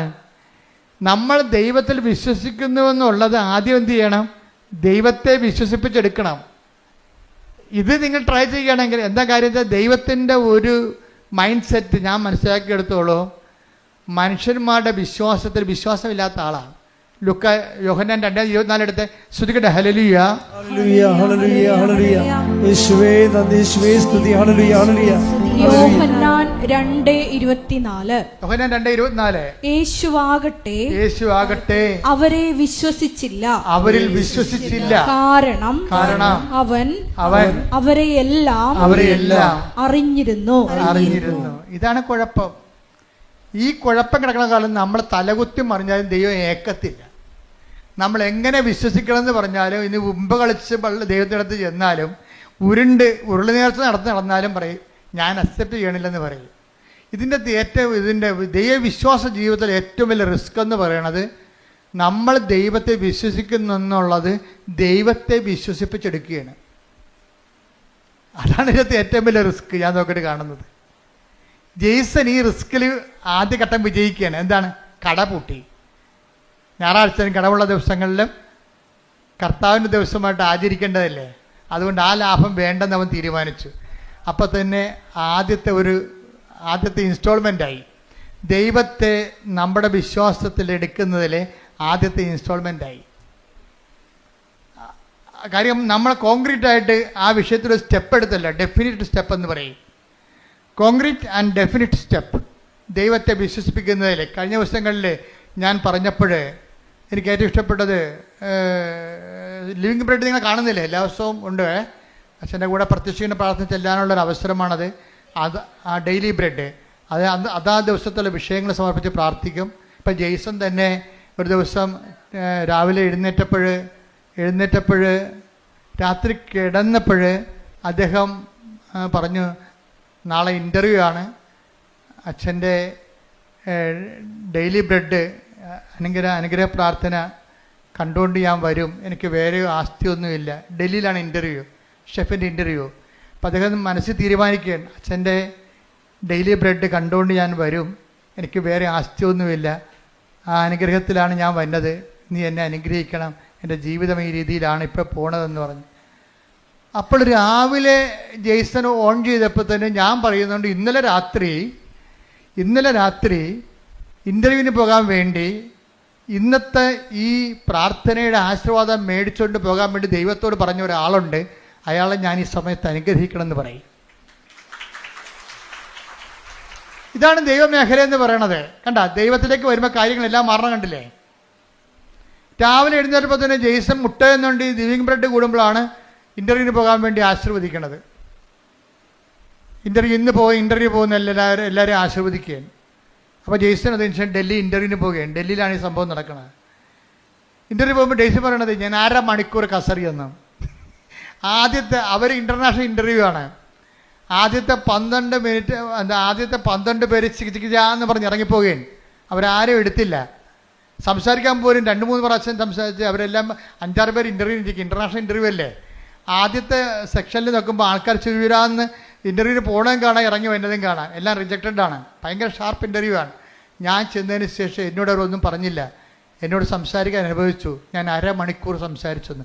ചോദിക്കുന്ന എല്ലാത്തിനും മറുപടി പറഞ്ഞു. എന്നിട്ട് എല്ലാത്തിനും മറുപറയുകയും ചെയ്തും എല്ലാം കഴിഞ്ഞ് പറഞ്ഞു യു ആർ സെലക്റ്റഡ് എന്ന്. ഹല്ലേലൂയ. അപ്പോൾ ദൈവമേഖല ഒരു മനുഷ്യൻ്റെ ജീവിതം തീർന്നിട്ട് തിരിച്ചു വന്ന കണ്ടില്ലേ, തീർന്നിട്ട് തിരിച്ചു വരികയാണ്. അപ്പം തീർന്നെന്ന് വിചാരിക്കുമ്പോൾ തീർന്നെന്നല്ല, ശരിക്കും പറഞ്ഞാൽ ദൈവത്തിലേക്കുള്ള തിരിച്ചുവരവാണ്. കൈയടിക്കട്ടെ, ശ്രുതിക്കട്ടെ. അവസാനം എന്താ ഈശോ പറഞ്ഞത്? തീർന്നെന്ന് വിചാരിക്കുമ്പോൾ, തീർന്നെന്ന് കരുതുമ്പോൾ അത് തീർന്നതല്ല, ദൈവത്തിലേക്കുള്ള തിരിച്ചുവരവാണ്. ശ്രുതിക്കട്ടെ. ഹല്ലേലൂയ.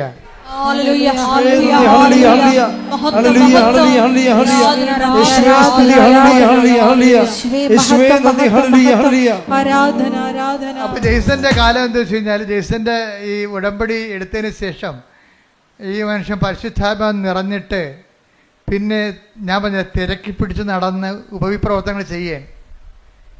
അപ്പം തിരക്കി പിടിച്ച് നടന്ന് ഉപവിപ്രവർത്തനങ്ങൾ ചെയ്യുന്ന സമയത്ത് നാട്ടുകാരും വീട്ടുകാരും ചോദിക്കും നിനക്കെന്ത് സംഭവിച്ചെന്ന് ചോദിക്കണത്. കാര്യം നല്ല ടൂറിസ്റ്റ് സ്പോട്ടിൽ കടയും അടച്ചിട്ടിട്ട് ഇവൻ കർത്താവിൻ്റെ ജോലി ചെയ്തുകൊണ്ട് നടക്കുകയും ഈ ഞായറാഴ്ച മുഴുവനും അല്ലാത്ത ദിവസം കിട്ടുന്ന സമയത്തെല്ലാം ആ കുടുംബത്തിലുള്ള 10-20 പേരെ കൊണ്ടുവന്ന് ഉടമ്പടി എടുപ്പിച്ചു.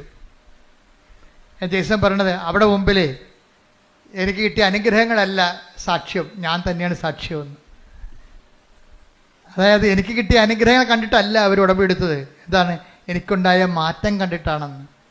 ഞാൻ തന്നെയാണ് സാക്ഷ്യമെന്ന്. അതാണ്, അതായത് ഉടമ്പടി ഒരു വ്യക്തിക്കുണ്ടാക്കുന്ന മാറ്റങ്ങളെ.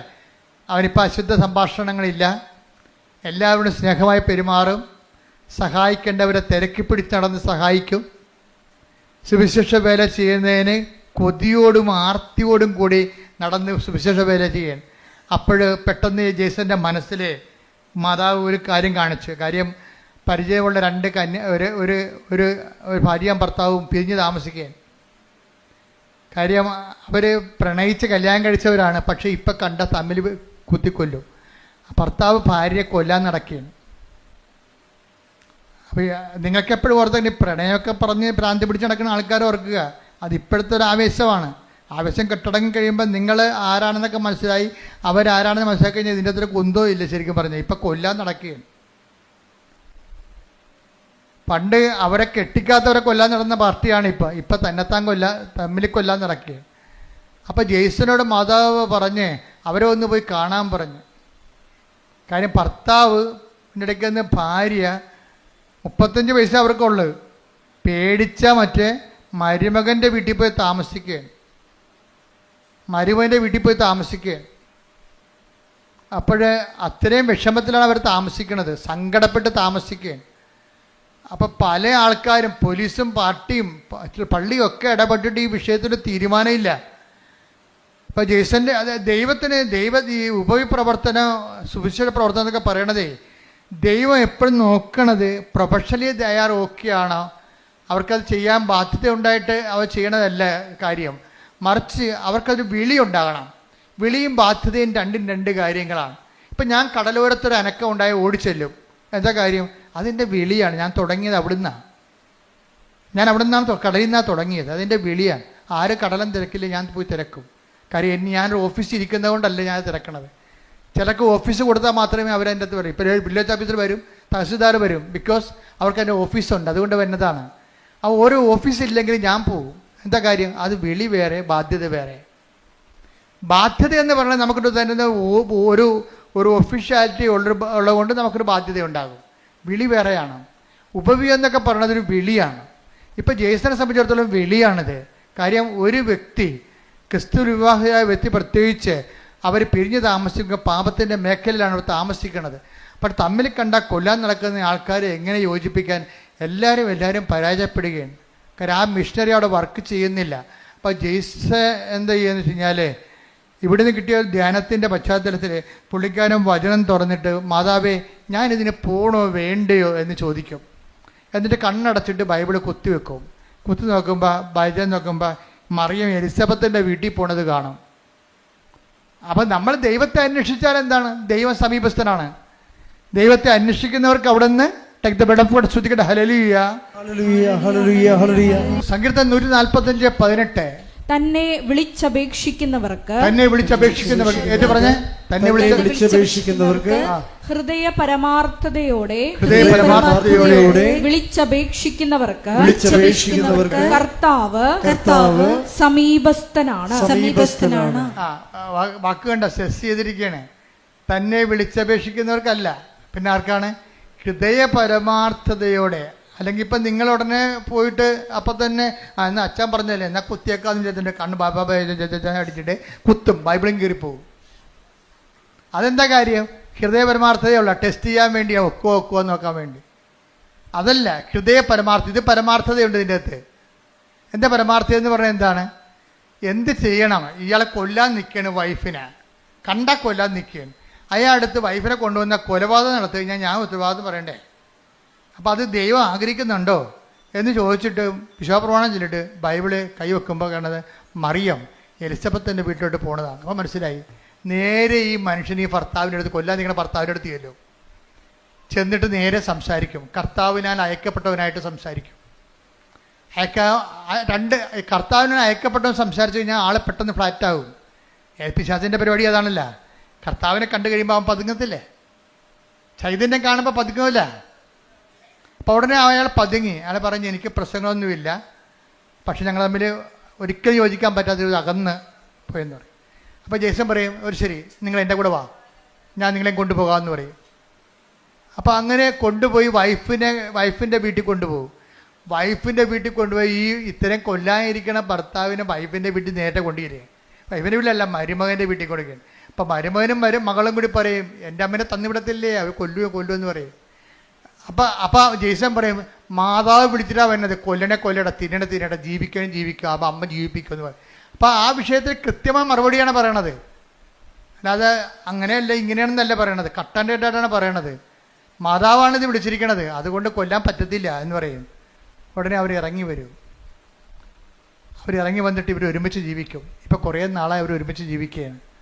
അതാണ് സുവിശേഷ വേല എന്ന് പറയുന്നത്. ഇതാണ് ഒരു ഉടമ്പടിയിലൂടെ ഉണ്ടാകുന്ന സുവിശേഷ വേല. ഇതാണ് ഇപ്പം മനസ്സിലായി. അതായത് ഈ ആഴ്ചയിൽ നടന്ന ഏറ്റവും നല്ല സാക്ഷ്യങ്ങളൊന്നാണ് സാക്ഷ്യത്തിൻ്റെ കാലാവസ്ഥകളുടെ പോക്ക് കണ്ടില്ലേ? അത് തന്നെ ഒരു ധ്യാനമാണ്. അത് ഉടമ്പടി സാക്ഷ്യമെന്ന് ഞാൻ പറയത്തില്ല, ഈശൻ നടത്തിയ ഒരു ഉടമ്പടി ധ്യാനമാണ്. കാര്യം ഓരോ സെക്ഷനിലും വളരെ ധ്യാനിപ്പിക്കണം നമുക്ക് തോന്നത്തില്ല, പക്ഷെ ധ്യാനം കൂടി ഇഫക്റ്റ് നമുക്കുണ്ടാകും. ഇന്ന് അപ്പ് ചെയ്തുകൊണ്ട് നിങ്ങൾ കണ്ടേക്കണത് ധ്യാനിപ്പിക്കണം നമുക്ക് തോന്നത്തില്ല, പക്ഷെ നമുക്കൊരു ധ്യാനം കൂടിയ കത്താർസിസ് ഉണ്ടാകും, ഒരു സ്പിരിച്വൽ കത്താർസിസ്. കാര്യം ഇതൊക്കെ ഇങ്ങനെയാണെന്നും ഇങ്ങനെയാണ് ദൈവം പ്രവർത്തിക്കണമെന്നുണ്ടെങ്കിലും, അതായത് ഉടമ്പടിയുടെ ഏറ്റവും ഉത്തമമായ ഒരു ഉദാഹരണമാണ് ഈ സാക്ഷ്യം എന്ന് പറയുന്നത്. കാര്യം അത്രയ്ക്ക് സുന്ദരമായ രീതിയിലാണ് അദ്ദേഹം ഓരോ കാര്യങ്ങളും പറയണത്. എന്ന് വെച്ച് കഴിഞ്ഞാൽ ഈ വിഷയത്തിൽ അദ്ദേഹത്തിന് ഇൻ്റർവ്യൂ പാസ്സായി കഴിഞ്ഞപ്പോൾ, അദ്ദേഹത്തിന് വിസ വന്നു കഴിഞ്ഞപ്പോൾ വൈഫിൻ്റെ കാര്യം സക്സസ്സായി. കുറേ നാളുടെ പെൻഡിങ്ങിൽ കിടന്ന് വൈഫിൻ്റെ ജോലി സെറ്റായി. കണ്ടോ നോക്കിയേ. അപ്പോൾ അദ്ദേഹം പറയുന്നൊരു വാക്കുണ്ട്, എന്താ പറയണമെന്നറിയാവോ? വൈഫിൻ്റെ കാര്യം ആദ്യം സെറ്റാകാതിരുന്നതിൻ്റെ കാരണം ആ ഉടമ്പടി കാശും കളഞ്ഞു പോയതെല്ലാം എന്താണ്? എന്നെക്കൂടി വിശുദ്ധീകരിക്കാൻ ദൈവം ആഗ്രഹിച്ച കൊണ്ടാണ് ആദ്യത്തെ കാര്യങ്ങൾ നടക്കാതെ പോയെന്ന്. എന്തൊരു ജ്ഞാനമാണ്. ശ്രദ്ധിക്കട്ടെ.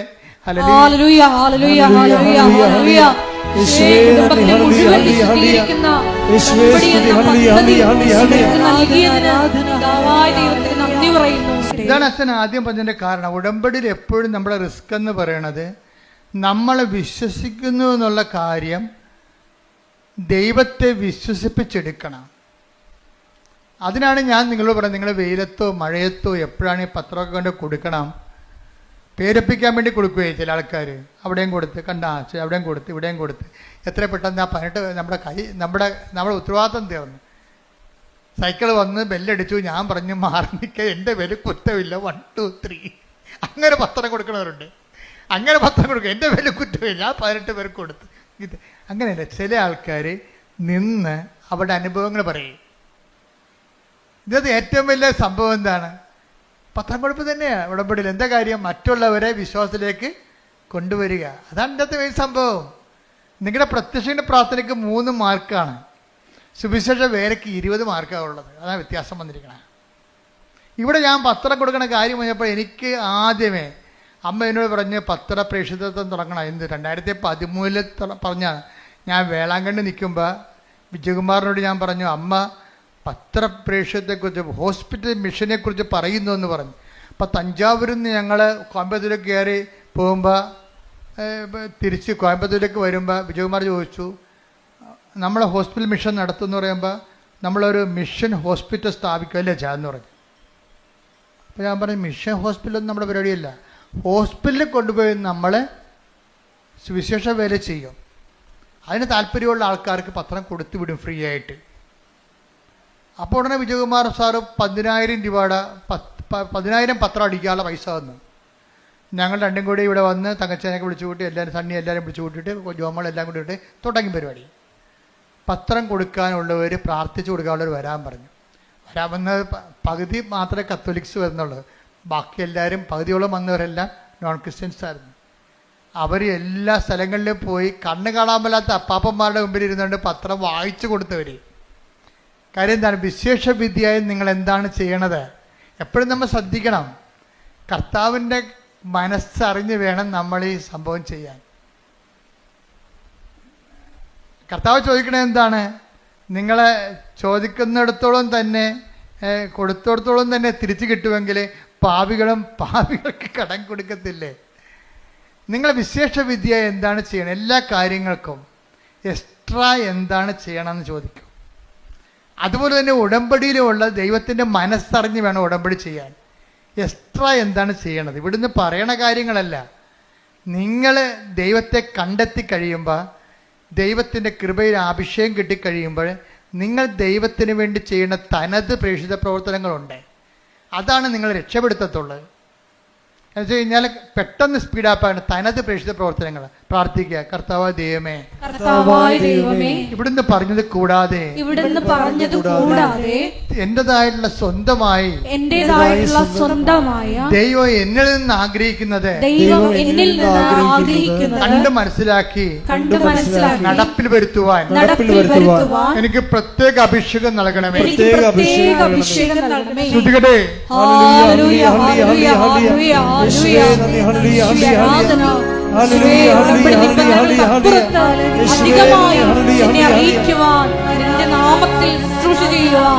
ആരാധനയിലൂടെ ഞങ്ങൾ അഭിഷേകം ചെയ്യണമേ. ഹല്ലേലൂയ. ഉടമ്പടി ഒരു ദൈവരാജ്യത്തിലെ വിരുന്ന് പോലെയാണ്.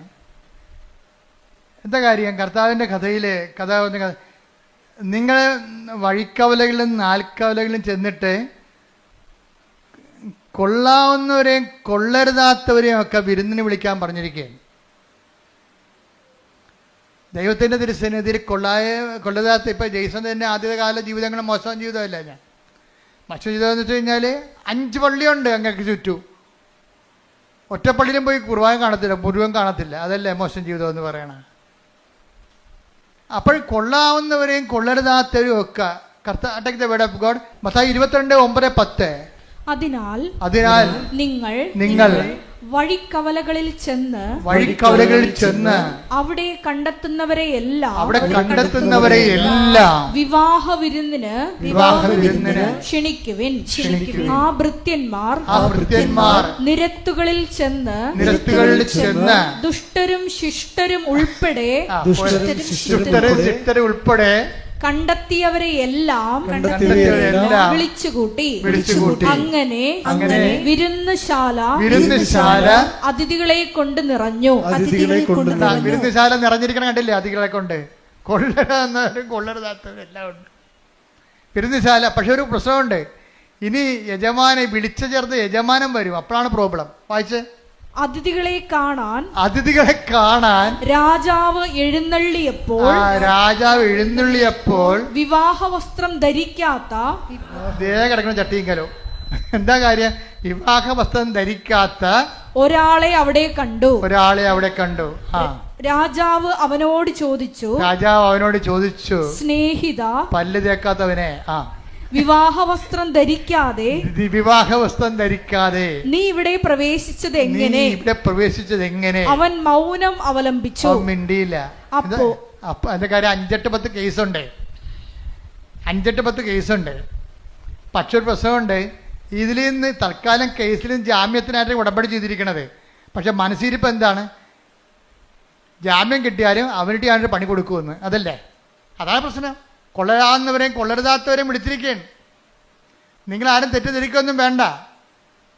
നിങ്ങൾ നിങ്ങളുടെ തെറ്റിൽ നിലനിൽക്കാൻ തീരുമാനിച്ചെങ്കിലേ, അടുത്ത ഭാഗം വായിച്ചേ.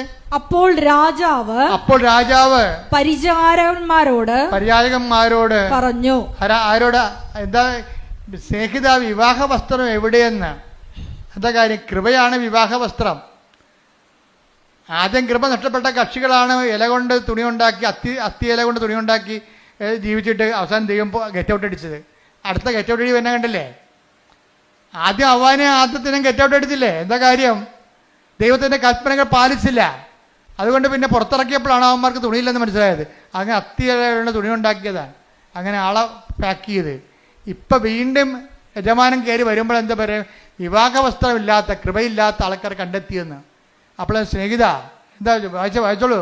അപ്പോൾ രാജാവ് പരിചാരകന്മാരോട് പറഞ്ഞു.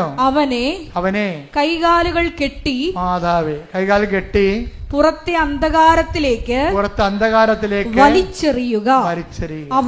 അവിടെ വിലാപവും പല്ലുകടിയുമായിരിക്കും. എന്തെന്നാൽ വിളിക്കപ്പെട്ടവർ വളരെ, തെരഞ്ഞെടുക്കപ്പെട്ടവരോ ചുരുക്കം. ഇത് ഞാൻ പറഞ്ഞതാണോ? അല്ല, കർത്താവിന്റെ നിലപാടാണ്. ഹല്ലേലൂയ, ഹല്ലേലൂയ, ഹല്ലേലൂയ, ഹല്ലേലൂയ, ഹല്ലേലൂയ. യേശുവേ നന്ദി, നന്ദി, നന്ദി. ഹല്ലേലൂയ. യേശുവേ ആരാധന, ആരാധന, ആരാധന, ആരാധന. ഉടമ്പടി എന്ന് പറയുന്നത് നമ്മളൊരു ഉടുപ്പ് കൊണ്ടുവന്ന് വാഷിംഗ് മെഷീനിലിട്ടിട്ട് സ്വിച്ച് ഓൺ ചെയ്തിട്ട് അവിടുന്ന് അലക്കി തേച്ച് വന്ന പോലെ നിങ്ങൾ റെഡിമെയ്ഡായിട്ട് പെട്ടെന്ന് ഇങ്ങനെ വരണമെന്നല്ല. ഞാൻ പറഞ്ഞതിൻ്റെ അർത്ഥം ഇതാണ്. അജ്ഞതയുടെ കാലഘട്ടത്തെ ദൈവം കണക്കിലെടുത്തില്ല. എന്നാൽ 17-30 വായിച്ചത് എന്താണ്? എന്നാൽ ഇപ്പോഴാകട്ടെ എല്ലായിടത്തുമുള്ള എല്ലാവരും അനുദപിക്കണമെന്ന് ദൈവം ആഗ്രഹിക്കുന്നു, ദൈവം ആജ്ഞാപിക്കുന്നു. അപ്പോൾ എന്ത് പ്രശ്നം വെച്ച് കഴിഞ്ഞാൽ, ഉടമ്പടി വെളിപ്പെടുത്തുന്ന കാലത്ത് ആദ്യം കിട്ടിയ വചനം ഇതാണ്. എന്താണ്? എനിക്ക് പാപത്തെ ലിസ്റ്റും വിജയകുമാറിനെ, എനിക്ക് അനുഗ്രഹത്തെ ലിസ്റ്റും വിജയകുമാറിന് പാപത്തെ ലിസ്റ്റും. ഞാനത് കൂട്ടിവെച്ചപ്പോൾ ദൈവം എന്നോട് പറഞ്ഞതാണ്. എന്താണ്? നിങ്ങൾ പശ്ചാത്തപിക്കുവാൻ, നാളെ നിങ്ങളുടെ ഇടയിൽ കർത്താവ് അത്ഭുതം പ്രവർത്തിക്കും. ഞാൻ തൈക്കാട്ടുശ്ശേരി ഇരുന്നുകൊണ്ട് 2017 ഇത് പുസ്തകം എഴുതിക്കൊണ്ടിരിക്കുന്ന സമയത്താണ് പറഞ്ഞത്. നാളെ എന്ന് പറഞ്ഞ പഴയ നിയമത്തിലാണ്, പുതിയ നിയമത്തിൽ ഇന്നാണെന്ന്. കാര്യം പശ്ചാത്താപത്തിന് സമയബന്ധിതമായിട്ട് ചുരുക്കം ഉണ്ടാകുമെന്ന് സക്കേവൂസിന്റെ കർത്താവ് പറഞ്ഞത്. ഇന്നീ ഭവനത്തിന് രക്ഷ കൈവന്നിരിക്കണം. അപ്പോൾ ഒരു നിമിഷം നേരത്തെ നീ കർത്താവിൽ വിശുദ്ധീകരിച്ചാൽ ഉടമ്പടി അത്രയും പെട്ടെന്ന്. അതുകൊണ്ട് ആദ്യകാലം തന്നെ കൃപാസനത്തിൻ്റെ പത്രത്തിൻ്റെ മുഖപേജിൽ ഉടമ്പടി ഉടനടി പരിഹാരം എന്നാണ് കണ്ടത്. ഉടനടി പരിഹാരം. ഇപ്പോഴും അത് മാറ്റിയിട്ടൊന്നുമില്ല. കാര്യം നമ്മൾ ആ ഫ്രണ്ട് പേജിലൊക്കെ നോക്കിക്കഴിഞ്ഞാൽ മനസ്സിലാകും ഉടനടി ഉണ്ടായ പരിഹാരങ്ങൾ തന്നെ എഴുതിയിരിക്കണം അവിടെ. ഉടമ്പടി എടുത്തപ്പോൾ ഇന്ന് ഈ ആഴ്ച നടന്നിട്ടുള്ള കാര്യങ്ങളാണ് അവിടെ എഴുതിയിരിക്കുന്നത്. അതാണ് അത് മാറ്റമില്ല. അതിനെ ഞാൻ പറഞ്ഞു വരുന്നതിൻ്റെ കാരണം അനുതാപവും അനുഗ്രഹവും തമ്മിൽ ഭയങ്കരമായി ഇൻ്റർ കണക്റ്റഡ് ആണ്. ഇപ്പം ജെയ്സനെ സംബന്ധിച്ചിടത്തോളം അനുതാപവും കിട്ടിയപ്പോൾ എന്നാ പറ്റി? 12 കൊല്ലം മുമ്പ് നടന്ന സംഭവമാണ് ഇപ്പോൾ എഴുതിയിരിക്കുന്നത്. 2012 ഗ്രീസിൽ റെസ്റ്റോറൻറ്റിൽ അപേക്ഷ കൊടുത്തിരിക്കുന്നത്. 2012 വരെ ആരും കോൾ ഫോർ ചെയ്തില്ല. ജെയ്സൺ പറഞ്ഞ ഷങ്കൻ വിസയ്ക്ക് വേണ്ടിയാണ് ഞാൻ അപേക്ഷിച്ചത്. അതിൽ ഡോക്യുമെൻ്റ് മുഴുവനും തെറ്റായിരുന്നു. അപ്പോൾ അതിനെ പ്രാർത്ഥിക്കാൻ പോലും എനിക്ക് പറ്റത്തില്ലായിരുന്നു ഷങ്കൻ വിസയ്ക്ക്. പക്ഷെ ഞാനെങ്ങനെ പ്രാർത്ഥിക്കും? അത് കാരണം എനിക്ക് അനുതാപം ഉണ്ടായി. കർത്താവേ, ഞാൻ വിസയ ചെയ്തിരിക്കുന്നത് തെറ്റായിരുന്നല്ലോ. എനിക്ക് അനുതാപം ഉണ്ടായി.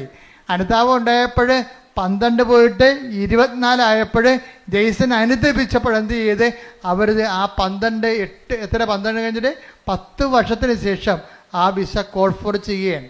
എന്താ? അതായത് അനുതാപം അനുഗ്രഹം സ്പീഡാകും. നമ്മൾ എന്തുകൊണ്ടാണ് താമസിക്കണമെന്ന് വെച്ച് കഴിഞ്ഞാൽ അതിൻ്റെ കാര്യം അനുതാപം തന്നെയാണ് എൻ്റെ പ്രധാനപ്പെട്ട കാര്യം. അനുഗ്രഹം താമസിക്കാനുള്ള പ്രധാനപ്പെട്ട കാര്യങ്ങൾ ഒന്ന് അനുതാപം തന്നെയാണ്. നിലപാട്, സംസാരം, ചെയ്തികൾ, ശീലങ്ങൾ, അതുപോലെ എല്ലാം നിലപാടുകളെല്ലാം. പിന്നെ ദൈവത്തിന് പ്രയോജനമുള്ള വ്യക്തികളായിട്ട് മാറണം. കാരണം നിങ്ങൾ എന്ത് ചെയ്തു എന്നുള്ളതല്ല, you have done it with what disposition. നിങ്ങൾ എന്ത് മനോഭാവത്തില്ലേ? അതുകൊണ്ടാണ് ആ വിധവയുടെ ചിലിക്കാശ് എടുത്ത് ശ്രുതികട്ടെ. ഹല്ലേലൂയ, ഹല്ലേലൂയ, ഹല്ലേലൂയ, ഹല്ലേലൂയ.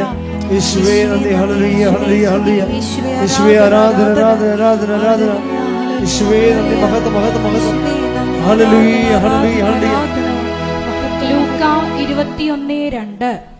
ലൂക്ക 21:2. ദരിദ്രയായ ഒരു വിധവ ദരിദ്രയായ വിധവ 2 ചെമ്പുതൊട്ടുകൾ ഇടുന്നത് 2 ചെമ്പുതൊട്ടുകൾ ഇടുന്നത് അവൻ കണ്ടു.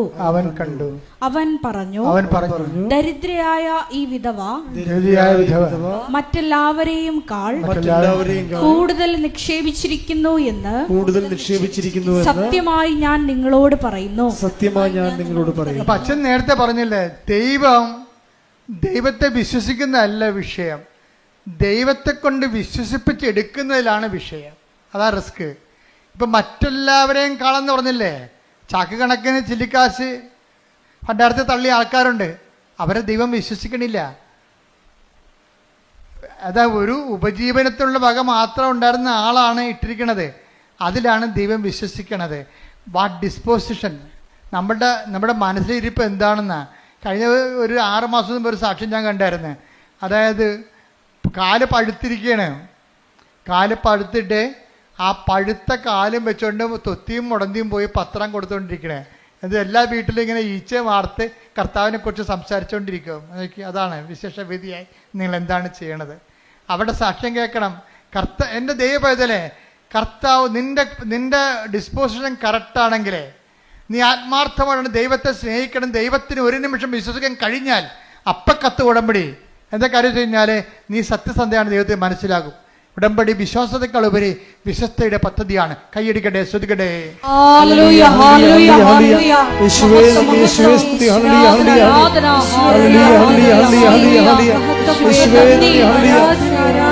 എല്ലാവരും എഴുന്നേൽക്കുക. രോഗമുള്ളടുത്ത് കൈകൾ വെച്ച് പ്രാർത്ഥിക്കുമ്പോൾ ഓൺലൈനിലുള്ളവർക്ക് സൗഖ്യം ലഭിക്കുന്ന കുറെ സാക്ഷ്യങ്ങൾ ഈ ആഴ്ച ഉണ്ടായിട്ടുണ്ട്.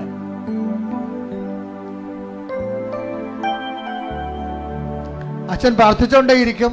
നമ്മൾ കർത്താവിൻ്റെ വചനം കേട്ട് വിശുദ്ധീകരിച്ചും ശക്തീകരിച്ചും ഇരിക്കുന്ന ദൈവാഭിഷേകത്തിൻ്റെ സമയമാണ്. അതുകൊണ്ട് നിങ്ങൾ രോഗമുള്ളിടത്തേക്ക് കൈകൾ മാറ്റിക്കൊണ്ടേയിരിക്കണം, മാറ്റി പ്രാർത്ഥിച്ചുകൊണ്ടേയിരിക്കണം.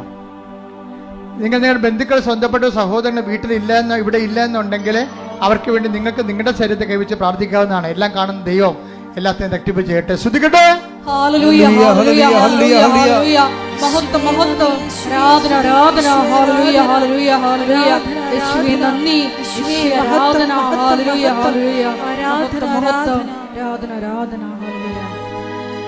എന്റെ പ്രിയപ്പെട്ടവരെ, രോഗസൗഖ്യ പ്രാർത്ഥനയ്ക്ക് വേണ്ടി നമ്മൾ ആരംഭിക്കുകയാണ്. എൻ്റെ മക്കൾ, ഇത് വളരെ ലളിതമാണ്. എന്താ കാര്യത്തിൽ അമ്മ മാതാവ് ഞാൻ പ്രാർത്ഥിക്കുമ്പോൾ എനിക്കുണ്ടാകുന്ന ഒരു ആത്മവിശ്വാസം എന്താണെന്ന് നിങ്ങൾക്കറിയാവോ? ഞാനൊരു അംബികസിലേക്ക് പൗലോസപ്പോസ്തലൻ പറയുന്ന പോലെ ഞാൻ ഇങ്ങനെ അന്തരീക്ഷത്തിൽ ഇടിക്കുകയല്ല, ഞാൻ മൂക്കിന് നോക്കി ഇടിക്കണം. എന്താ കാര്യം? കൃപാസനത്തിൻ്റെ പ്രാർത്ഥനകൾ എന്ന് പറയുന്നത് അമ്മയുടെ പ്രത്യക്ഷീകരണത്തിൻ്റെ അടിസ്ഥാനത്തിലുള്ള പ്രാർത്ഥനകളാണ്. അതിൻ്റെ ജീവിക്കുന്ന സാക്ഷിയാണ് ഞാൻ. ഇപ്പം അമ്മയുടെ പ്രത്യക്ഷീകരണം സ്ഥിരീകരിക്കേണ്ടത് അമ്മയുടെ കൂടെ ആവശ്യമാണ്. അതുകൊണ്ട് അമ്മയുടെ മധ്യസ്ഥതയിൽ നിങ്ങൾ എന്ത് ചെയ്താലും ദൈവം അത് ചെയ്തു തരും. കാര്യം അമ്മയുടെ പ്രത്യക്ഷീകരണം ദൈവികമായ പദ്ധതിയാണ്. ശ്രദ്ധിക്കട്ടെ.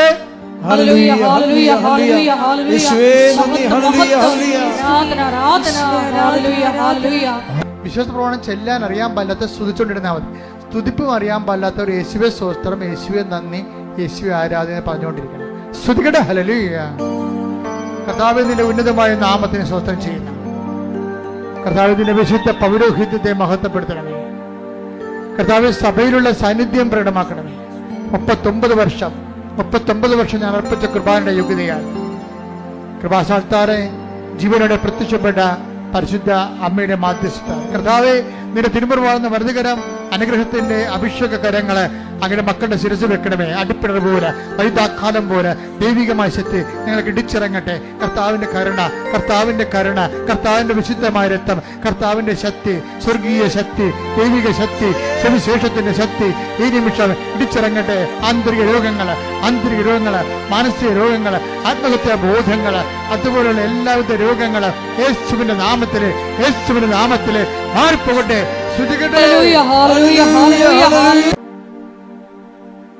ഉദര രോഗങ്ങള് സൗഖ്യപ്പെടാൻ വേണ്ടി പ്രാർത്ഥിക്കുന്ന സമയമാണ് ഇനിയുള്ളത്. കരള് രോഗങ്ങള്, ആ സമയത്ത് കരളിൻ്റെ അവിടെ കൈവെക്കണം. ഹൃദയ രോഗങ്ങള്, ബ്ലോക്കുള്ളവര്, ചിലപ്പോൾ നിങ്ങളായിരിക്കത്തില്ല, ചിലപ്പോൾ നിങ്ങളുടെ അപ്പനായിരിക്കും. അപ്പം നിങ്ങൾ അപ്പൻ്റെ പേരിൽ നിങ്ങളുടെ നെഞ്ചത്തെ കൈവെക്കണം. മാതാവിൻ്റെ പ്രത്യക്ഷീകരണത്തിൻ്റെ സന്നിധാനത്തിൽ വന്നിരിക്കുന്നതാണ്. നിങ്ങൾ കണ്ണുനീരോടെ പ്രാർത്ഥിക്കേണ്ട സമയമാണിത്. അമ്മ ഈ വിഷയം ഏറ്റെടുത്താൽ പിന്നെ നമുക്ക് പിന്നീട് അലയേണ്ട കാര്യമുണ്ടാകത്തില്ല. അതുകൊണ്ട് ജെയ്സൺ അവസാനം പറയുന്നൊരു സമയമുണ്ട്, ഞാൻ യഥാർത്ഥ സ്ഥലത്താണ് വന്നതെന്ന്, ഞാൻ യഥാർത്ഥ സ്ഥലത്താണ് വന്നതെന്ന്. ആ ഒരു ബോധ്യം ഉണ്ടാകണമെന്നുണ്ടെങ്കിൽ അനുഭവത്തിൽ നിന്നുണ്ടായ ബോധ്യമാണ്. നിങ്ങൾ ആ വിശ്വാസികളുടെ അനുഭവം പങ്കുചേർന്നുകൊണ്ടാണ് നമ്മൾ ഓർക്കുക, അമ്മയുടെ പ്രത്യക്ഷീകരണ സന്നിധാനത്തിൽ നിൽക്കുക. നിൻ്റെ ജീവിതത്തിൻ്റെ എല്ലാ വിഷയങ്ങളും നടുവിന് വേദനയുള്ളവരുണ്ടാകും. ഞാൻ ഒരു ദിവസം ഒരു 10 പേരെങ്കിലും വിക്സിനും അതുപോലെ തന്നെ ഇടുപ്പലിനും വേദനയുള്ളവർ പ്രാർത്ഥിക്കാറുണ്ട്. പക്ഷേ അവരിവിടെ വരുന്നവർക്കല്ലേ ആ സൗഖ്യം വരത്തുള്ളൂ. പക്ഷെ നിങ്ങൾ ഒത്തിരി പേര് അതുണ്ടെങ്കിൽ ആ സമയത്ത് നിങ്ങൾ കൈ ആ നടുവിന് വെക്കണം. ഉദരരോഗമുള്ളവരുണ്ടാകും, ഗർഭാശയത്തിൽ ചുരുങ്ങിയവരുണ്ടാകും. അവർ ഊടിന് താഴെ പൊക്കിന് താഴെ കൈവച്ച് പ്രാർത്ഥിക്കണം. ചിലപ്പോൾ 2 ട്യൂബുകൾ ഉണ്ടാകത്തില്ല. ഫിലിപ്പിൻ ട്യൂബ് 2 ഇല്ലെന്ന് പറഞ്ഞൊരു ചേച്ചി പറഞ്ഞു. ഞാൻ പറഞ്ഞു, നിങ്ങൾ പ്രാർത്ഥിക്കുക. ഇന്നത്തെ പുതിയ മാർഗങ്ങൾ ഉപയോഗിച്ചുകൊണ്ടാണെങ്കിൽ ശരി, ഒരു കുഞ്ഞിന് ആവശ്യമുണ്ടെങ്കിൽ ദൈവം നിങ്ങൾക്ക് തരും. പക്ഷെ അതിന് അനുകൂലമായ സാഹചര്യം ഉണ്ടാകാൻ വേണ്ടി പ്രാർത്ഥിക്കാൻ പറഞ്ഞു. ഞാൻ പറഞ്ഞതെന്ന് എൻ്റെ അറിവിൻ്റെ പരിമിതി നിന്നുകൊണ്ട് പറഞ്ഞതാണ്. പക്ഷേ ദൈവത്തിൻ്റെ പരിമിതികളുടെ അപരിമിതമായ ശക്തിയിലാണ് നിങ്ങൾ വിശ്വസിക്കുന്നത്. കർത്താവിന് എല്ലാം സാധ്യമാണ്. അതുകൊണ്ട് തന്നെ ആ ഒരു സ്ഥലത്ത് വന്ന് നിൽക്കുമ്പോൾ നിങ്ങളെ കൊണ്ടുവന്നതാണ്, നിങ്ങൾ നിന്നതല്ല, നിങ്ങൾ നിർത്തിയതാണെന്നുള്ള ബോധ്യം നിങ്ങൾക്കുണ്ടാകണം. മുട്ടി കൊഴിയുന്നവർ പോലും പ്രാർത്ഥിക്കേണ്ട സമയമാണ്. കണ്ണിന് കാഴ്ചയില്ലാത്തവർ പ്രാർത്ഥിക്കേണ്ട സമയമാണ്. മൂക്കിന് ദശ വളരുന്നവർ പ്രാർത്ഥിക്കേണ്ട സമയമാണ്. തൊണ്ടയ്ക്ക് തൈറോയ്ഡുള്ളവരും തൈസോയിഡുള്ളവരും പ്രാർത്ഥിക്കേണ്ട സമയമാണ്. ശരീരം വല്ലാണ്ടിരുന്ന് ചൂടാകുന്നവരുണ്ട്, ഉറക്കമില്ലാത്തവരുണ്ട്, പ്രഷർ കൂടുന്നവരുണ്ട്, ഷുഗർ കുറയാത്തവരുണ്ട്. അവരെല്ലാം പ്രാർത്ഥിക്കേണ്ട സമയമാണ്. അസ്ഥി വേദനക്കാർ പ്രാർത്ഥിക്കേണ്ട സമയമാണ്. ശരീരം പൊട്ടി ഒലിക്കുന്നവർ, വെള്ളപ്പാണ്ടുള്ളവരും അലർജി ഉള്ളവരും പ്രാർത്ഥിക്കേണ്ട സമയം. ഇട്ടിമുഴക്കം പോലെ ശ്രുതിക്കട്ടെ ഹല്ലേലൂയ നാമത്തെ നിർവിധമായ നാമത്തെ സ്വന്തം കർത്താവേ. ആമാശയ രോഗികള്, ക്ഷയരോഗികള്, കർത്താവ് മാരക രോഗികൾ, തീരാവേദികള്, ജീവിത ദുരിതങ്ങൾ, ജീവിത തടസ്സങ്ങൾ, ഉച്ചമുതൽ ഉള്ളംകാലം വരെ കർത്താവിന്റെ രക്തം പടരട്ടെ. അസ്ഥി രോഗികളെ കർത്താവ്, പേശി രോഗികളെ, ശിഷ്ടമുള്ളവരെ കർത്താവേ, കർത്താവ് മുഴകളുള്ളവരെ കർത്താവേ, കർത്താവ് സ്പർശിക്കണമേ. അടിപ്പിടുന്ന പോലെ വൈദാഘാതം പോലെ ദൈവികമായി സ്വത്തി കൃപാസനം ആൾത്താരെ ജീവിത കർത്താവിന് കൃപാസനത്തിന്റെ ആൾത്താരെ പരിശുദ്ധ അമ്മ പ്രത്യക്ഷപ്പെട്ടതാണെങ്കിൽ ആ പ്രത്യക്ഷീകരണത്തെ സ്ഥിരീകരണത്തിന്റെ അടയാളമാകാൻ യേശുവിന്റെ നാമത്തിൽ മാരക രോഗങ്ങൾ സൗഖ്യം പ്രാപിക്കട്ടെ. ശ്രുതിക്കട്ടെ.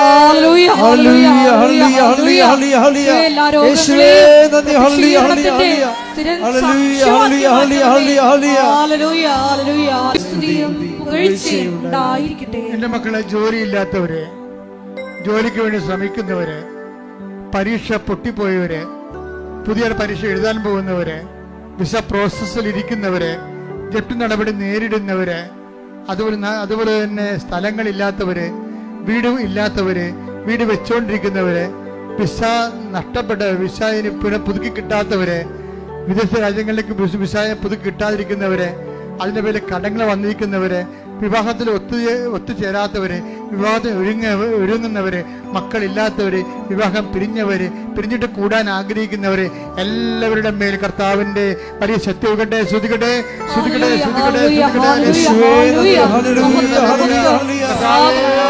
കർത്താവേ, നിന്റെ വിശുദ്ധ പൗരോഹിത്യത്തെ മഹത്വപ്പെടുത്തണമേ. കർത്താവേ, സഭയിലുള്ള സാന്നിധ്യം പ്രകടമാക്കണമേ. 39 വർഷം അർപ്പിച്ച കുർബാന യോഗ്യതയാൽ കൃപാസനത്താരെ ജീവനോടെ പ്രത്യക്ഷപ്പെട്ട പരിശുദ്ധ അമ്മയുടെ മാധ്യസ്ഥത്താൽ ഇയാൾത്താരെ നടന്ന 10,000-കണക്കിന് ആരാധന ശക്തിയാൽ ജീവിത ദുരിതങ്ങള്, ജീവിത തടസ്സങ്ങള് യേശുവിന്റെ നാമത്തിൽ മാറിപ്പോകട്ടെ. അവരുമായി പ്രാർത്ഥിക്കേണ്ട സമയമാണ്. അച്ഛൻ വിട്ടുപോയ വിഷയങ്ങൾക്ക് വേണ്ടി പ്രാർത്ഥിക്കേണ്ട സമയമാണിത്. കൈകൾ കൂപ്പി അമ്മയുടെ മാധ്യസ്ഥതയിലെ കണ്ണുനീരോടെ പ്രാർത്ഥിക്കുക.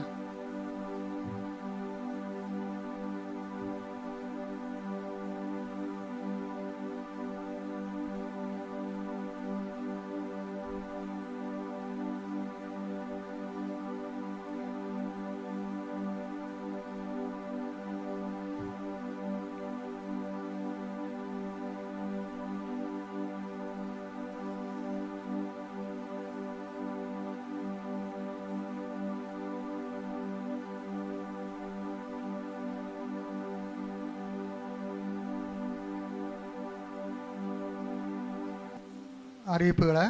ഒന്നാമത്തെ അറിയിപ്പ് നിങ്ങൾക്ക് രാവിലെ പറഞ്ഞതാണ്, ഇപ്പോഴും വീണ്ടും പറയുകയാണ്.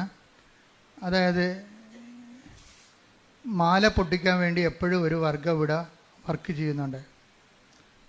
ഏത് രാജ്യത്തു നിന്നും എന്നതാണ്, പക്ഷെ അവർ സംഘടിതമായിട്ടാണ് വരണത്. പലരുടെയും മാല പോകുന്നുണ്ട്.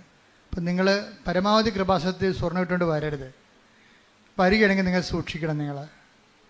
ഞാനിത് ഓൺലൈനിലേക്ക് പറയണത് എന്താ കാര്യം വെച്ച് കഴിഞ്ഞാൽ എപ്പോഴും ഇങ്ങനെ കണ്ണീരൊന്നും കാണാൻ കഴിയില്ല. നിങ്ങൾ ശ്രദ്ധിക്കാഞ്ഞിട്ടാണത്.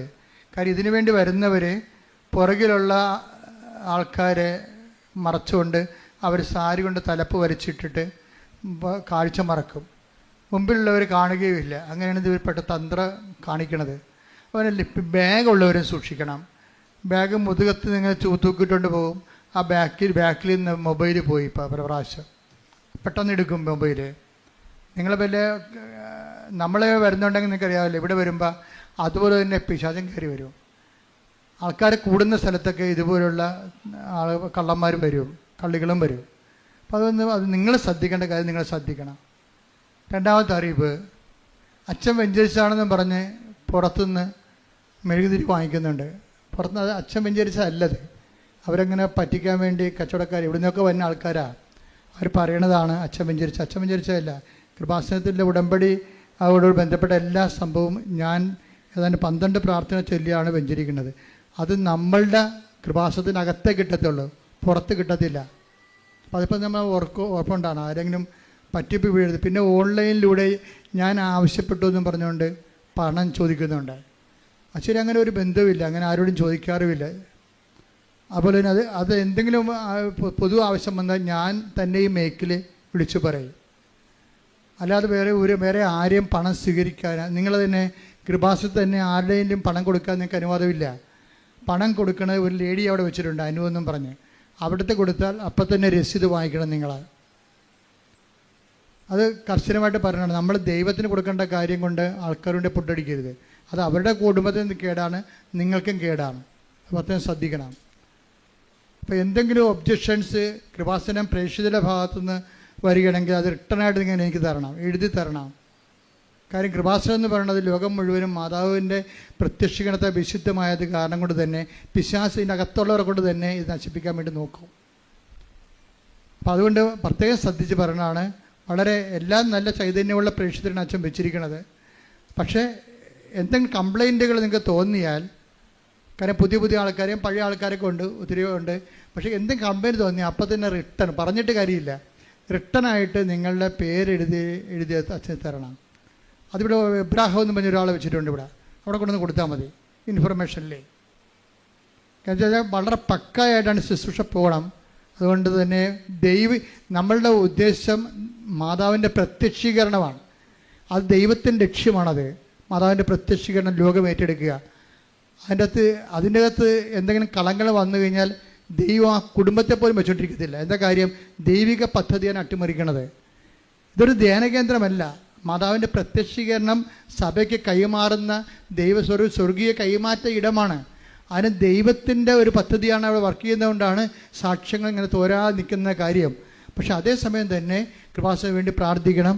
കൃപാസനം ഇതുപോലെ ദൈവകൃപയിൽ നിറഞ്ഞിരിക്കുന്നത് കൊണ്ട് തന്നെ ഒത്തിരിയേറെ പേര് വെറുതെയൊക്കെ വീഡിയോ ഇടുന്നുണ്ട്, എന്തെങ്കിലുമൊക്കെ പറഞ്ഞിട്ട് വീഡിയോ ഇടും. ഞങ്ങൾക്ക് അവരോട് കർത്താവ് പറഞ്ഞിരിക്കുന്നത് എന്താണ്? നിങ്ങൾ ദ്രോഹിക്കുന്നവരെ ആശീർവദിക്കുക മാത്രമേ ചെയ്യാവുന്ന. അതാണ് സുവിശേഷം. അതുപോലെ ഞങ്ങൾ ആശീർവദിക്കുക മാത്രമേ ഉള്ളൂ. പക്ഷേ എൻ്റെ പ്രശ്നമെന്ന് പറയുന്നത് പലപ്പോഴും ശ്രദ്ധിക്കേണ്ട വിഷയം, ഇങ്ങനെയുള്ള വിഷയങ്ങൾ വരുമ്പോൾ നിങ്ങളുടെ അനുഭവങ്ങൾ കമൻറ്റ് ചെയ്യാൻ ബാധ്യസ്ഥരാണ്. അല്ല, നിങ്ങൾ മിണ്ടാതിരിക്കരുത്. അവർക്ക് അനുഭവം ഇല്ലാത്തവർ എന്തെങ്കിലും വിളിച്ചു പറയണേ. പക്ഷെ അനുഭവമുള്ളവർ അത് സാക്ഷ്യപ്പെടുത്താൻ നിങ്ങൾക്ക് ധാർമ്മികമായ ബാധ്യതയുണ്ട്. അതിൻ്റെ കീഴിൽ നിങ്ങൾക്കുള്ള കമൻറ്റ്, നിങ്ങൾ കൃപാസനത്തിൽ എന്ത് ഫീൽ ചെയ്തു ഇവിടെ വന്നപ്പോൾ, അതാണ് നിങ്ങളവിടെ കമൻറ്റ് ചെയ്യേണ്ടത്. അപ്പം അത് വരുമ്പോൾ എന്താ പറ്റണമെന്ന് വെച്ച് കഴിഞ്ഞാൽ മറ്റുള്ളവർക്ക് കർത്താവിനെ കൈമാറാൻ നിങ്ങൾ സുവിശേഷത്തിന് ഉപകരണമാകാൻ നിങ്ങൾക്ക് സാധിക്കും. അപ്പോൾ അത് പ്രത്യേകം ശ്രദ്ധിക്കുക. ഇപ്പോൾ 2 കാര്യങ്ങൾ അച്ഛൻ പറഞ്ഞിട്ടുണ്ട്. നമ്മൾ സമാപനാശീർവാദത്തിനായിട്ട് ഒരുങ്ങുകയാണ്. പ്രേക്ഷിത ശുശ്രൂഷ അച്ഛൻ്റെ കൂടെ നിന്നുകൊണ്ട് 1 കൊല്ലമോ 2 കൊല്ലമോ ജീവിതകാലം മുഴുവനോ ശുശ്രൂഷ ചെയ്യാൻ ആഗ്രഹിക്കുന്നവരെ 8281297511 ഇത് വാട്സപ്പ് നമ്പറാണ്. ഇതിൽ വിളിച്ചിട്ട് നിങ്ങൾക്ക് ശുശ്രൂഷ ചെയ്യാൻ ആഗ്രഹമുണ്ടെങ്കിൽ പറയുക. സിസ്റ്റേഴ്സും അതുപോലെ തന്നെ ശുശ്രൂഷ ചെയ്യാൻ ഇവിടെ 6 സിസ്റ്റേഴ്സുണ്ട്. അവർ നല്ലവണ്ണം ശുശ്രൂഷ ചെയ്യുന്നുണ്ട്. എങ്കിലും ഇനിയും ആർക്കെങ്കിലും സിസ്റ്റേഴ്സിന് ഒരു കൊല്ലം പ്രെയറായിട്ട് എടുത്തിരിക്കുന്ന സിസ്റ്റേഴ്സില്ലേ, അവർക്കും കൃപാസനത്തിൽ വന്ന് ശുശ്രൂഷ ചെയ്യാനുള്ള അവസരം ഉണ്ടായിരിക്കുന്നതാണ്. അപ്പോൾ ദൈവം നിങ്ങൾ അനുഗ്രഹിക്കട്ടെ.